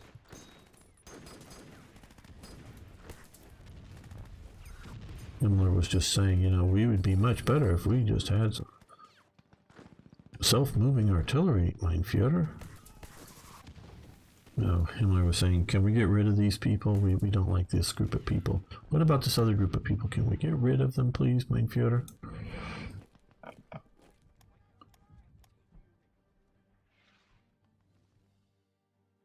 Was that a crash? No, I just felt funny. Okay. Oh, you're just not... Okay. Clicking on these guys. I know we're going to try to swap out the HQs, but we'll use them as HQs. We normally play on Sundays. Sunday morning, West Coast time here in America.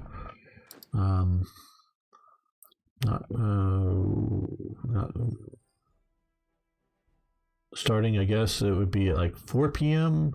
European time. I don't know where Snowdrift lives, but we'll definitely be playing tomorrow. At least that's the plan.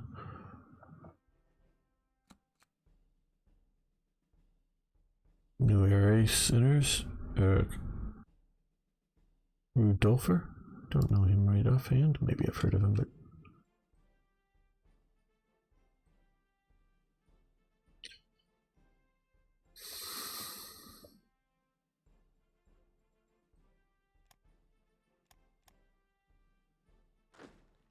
You know what I'm really hoping here, and I'm seeing this here and seeing all the, Führer Hauptquartier construction 5%. Now I think that's going to be pretty quick and go away. And some of those were fairly big, some of those were fairly minor. There's some of his quarters. And I know they're also sort of paying for the unit dumped down on them.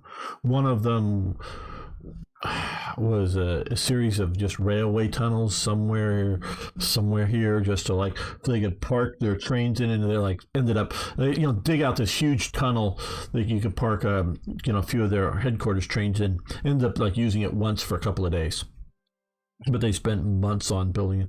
Another one, there's what is nowadays Poland, but had been in Germany over here. Some rather castle on the hill. They dig out a bunch of, and I don't even know if they've fully explored yet, bunch of, underground tunnels for a Führer headquarters under this castle, below the cliffs or whatever. And so some of these are really big, and some of them are rather minor, as a percentage of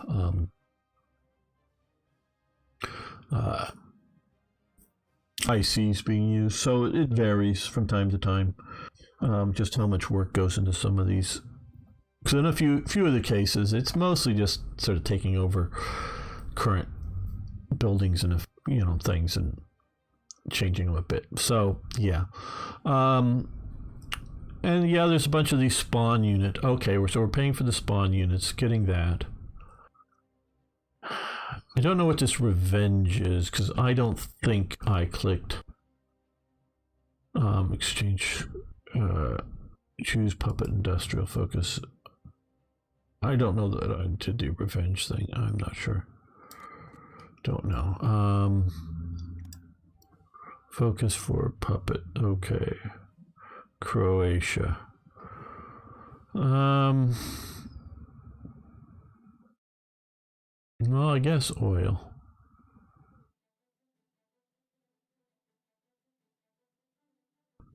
Do they have any oil capabilities here? No. Wish I knew a little bit more how this worked. You can pick production fields for your puppets to focus on. Hover over the option to see which country is affected. Yes, okay, I get this, but well, let's try oil and see what that does. I don't know.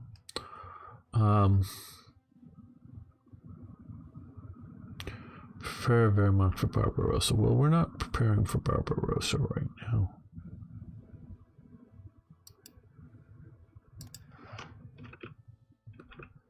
Let's see, we have another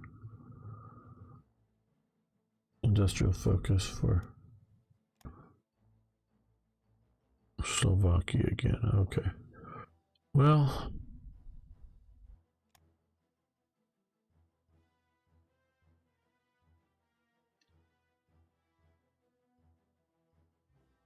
let's try rare materials for you and see what happens. I don't know.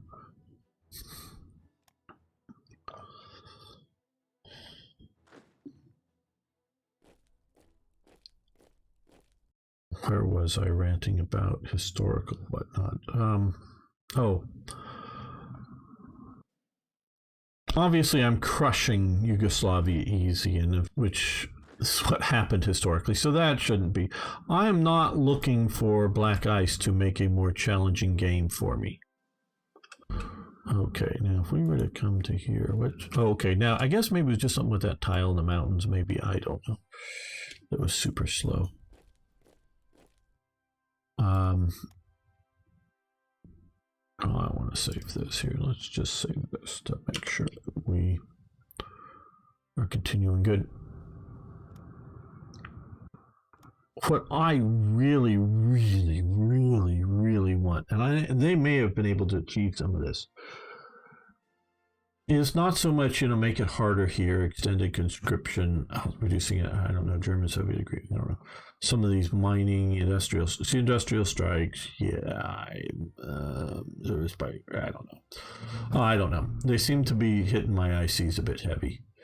What I really want to have happen is Americas. Once America's in the war, I wish they were very actively attacking me, making me really worry about it, because I'll tell you what, especially in this game, but I also think historically, if Germany didn't have to worry about Allied invasions and they're able to focus their energy on the Soviet Union, they win.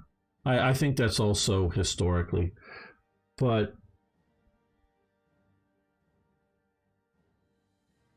the Soviet Union invasion is delayed by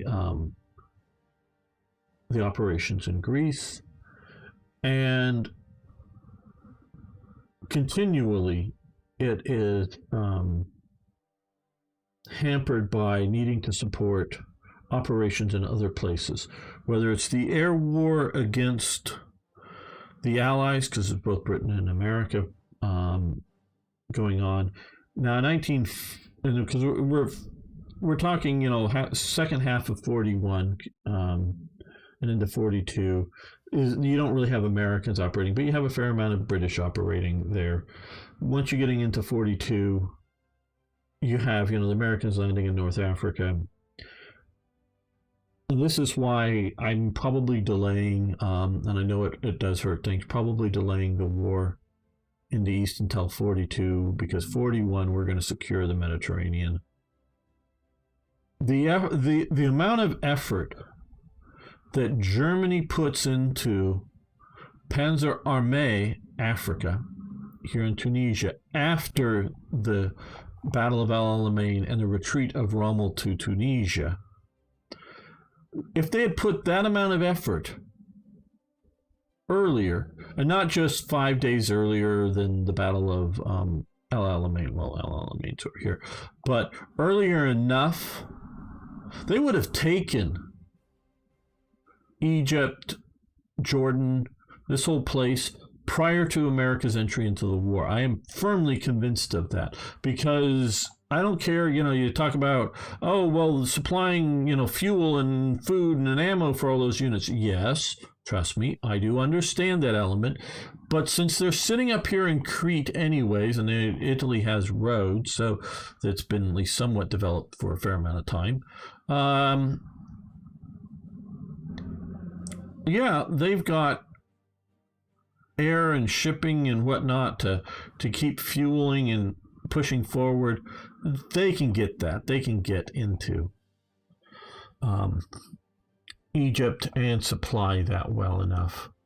And if you do that early enough, you really make the situation of an American attack much more difficult to deal with. Well, it looks like maybe the Italians, I know they've had some serious losses, but maybe they're driving the British out of this area.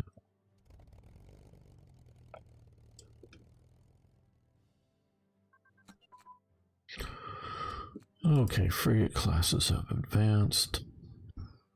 That's under here. Okay, 1940, I guess we'll let that continue. Okay, getting ready for Barbarossa type things, sure.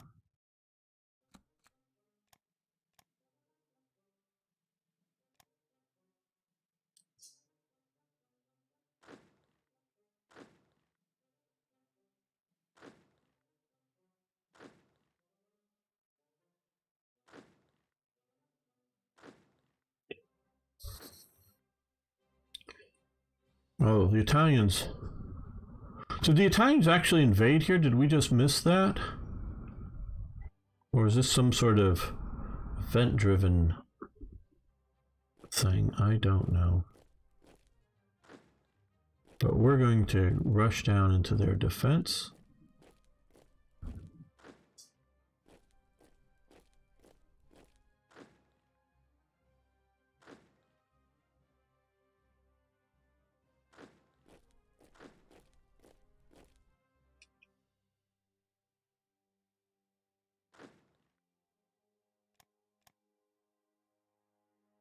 We'd already won the Battle of Belgrade, but maybe something popped up there.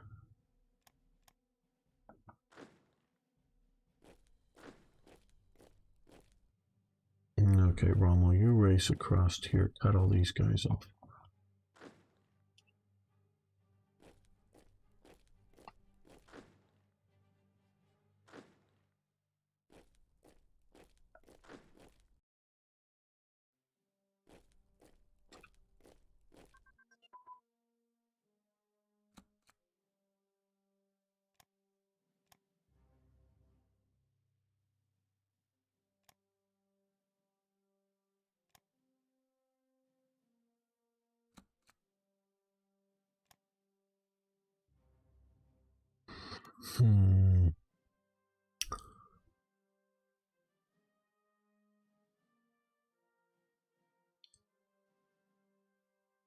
Submarine training, let's do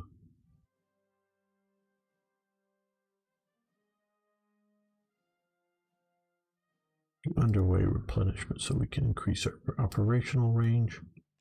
That is very important.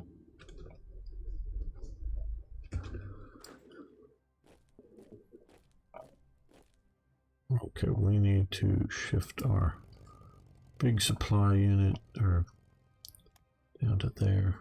Transports.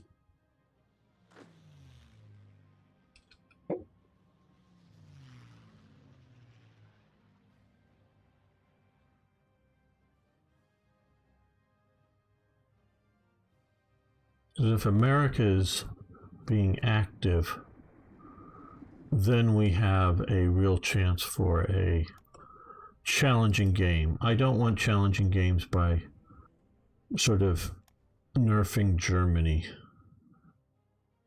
I want relatively historical stuff.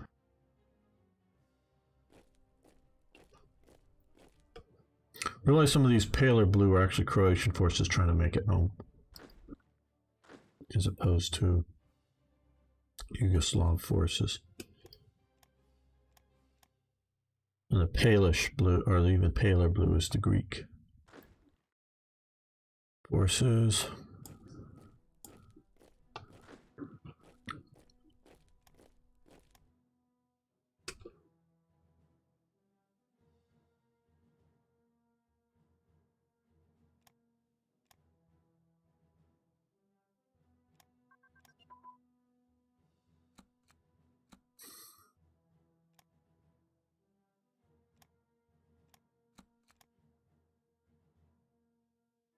Extra wide tracks.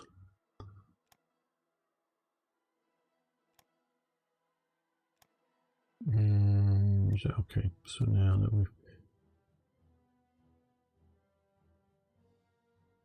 not doing infantry support tanks, that was, we stole a little bit from the British. We do armored car. No, it's a 41 technology. Fuel consumption up a little bit, but toughness, defenseness. Okay, we'll do that. And we're starting to get some of this back up here.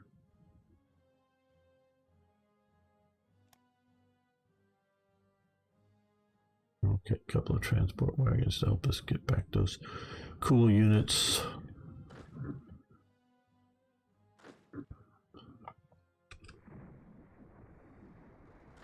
Okay, you're Gunther von Kluge.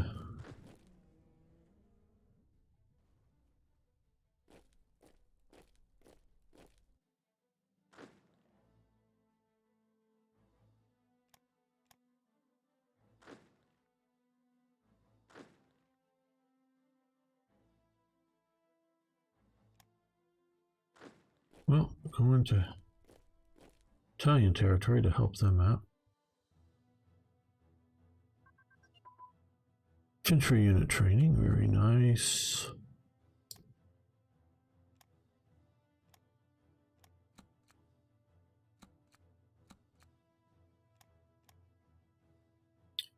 I think I say very nice and very good, and I like a lot of things more than I bitch and moan about it. At least I hope that's the case, because I really do like Black Ice.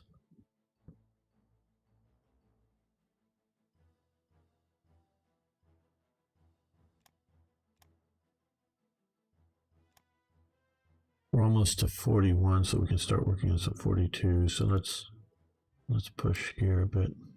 Oh, yep.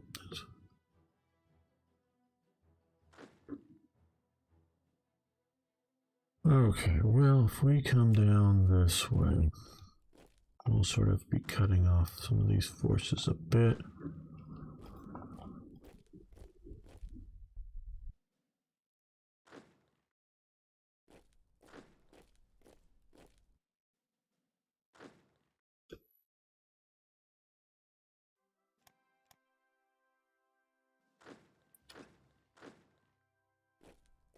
I want to take Belgrade because that I've got a lot of defensive forces there. We'll take them, but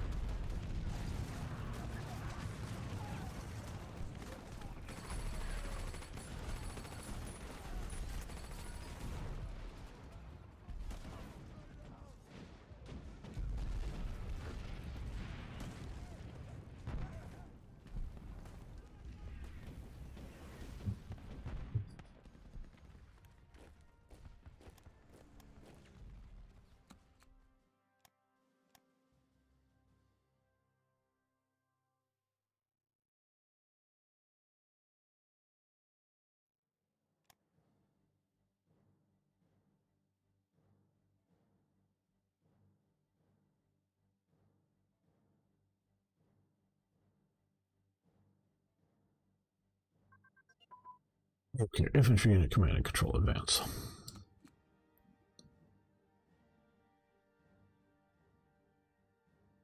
It's over here, boy.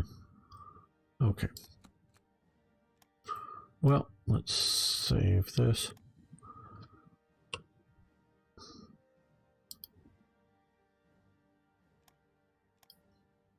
Okay, well, we're going to end this episode here. I want to thank you all for watching. Thanks for liking the videos. If you have any questions, comments, tips, please post them below. And of course, you don't know how important this would be if even just a few of you would share this. I know Parno shares a bunch of things over on Facebook all the time, but the more these videos can be shared in places, I really do appreciate it. It does help the algorithm and gets the word out. So thank you so much, everyone. See you next time for even more Hearts of Iron.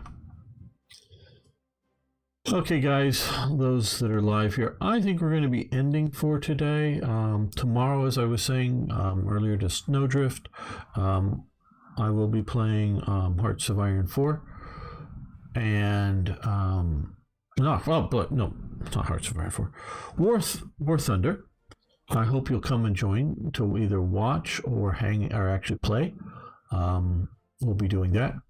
One more episode, please. Yeah. No. I need to break. My voice needs to break.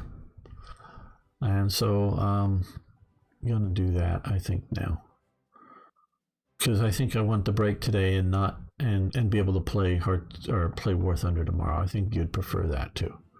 So thanks for the encouragement, but I think we're going to leave this here for today. So see you all tomorrow. Yeah, I think it's the 10th. I'll be streaming Battlestar Galactica Deadlock for Slytherin, and of course we'll be back next weekend. Thanks, everyone.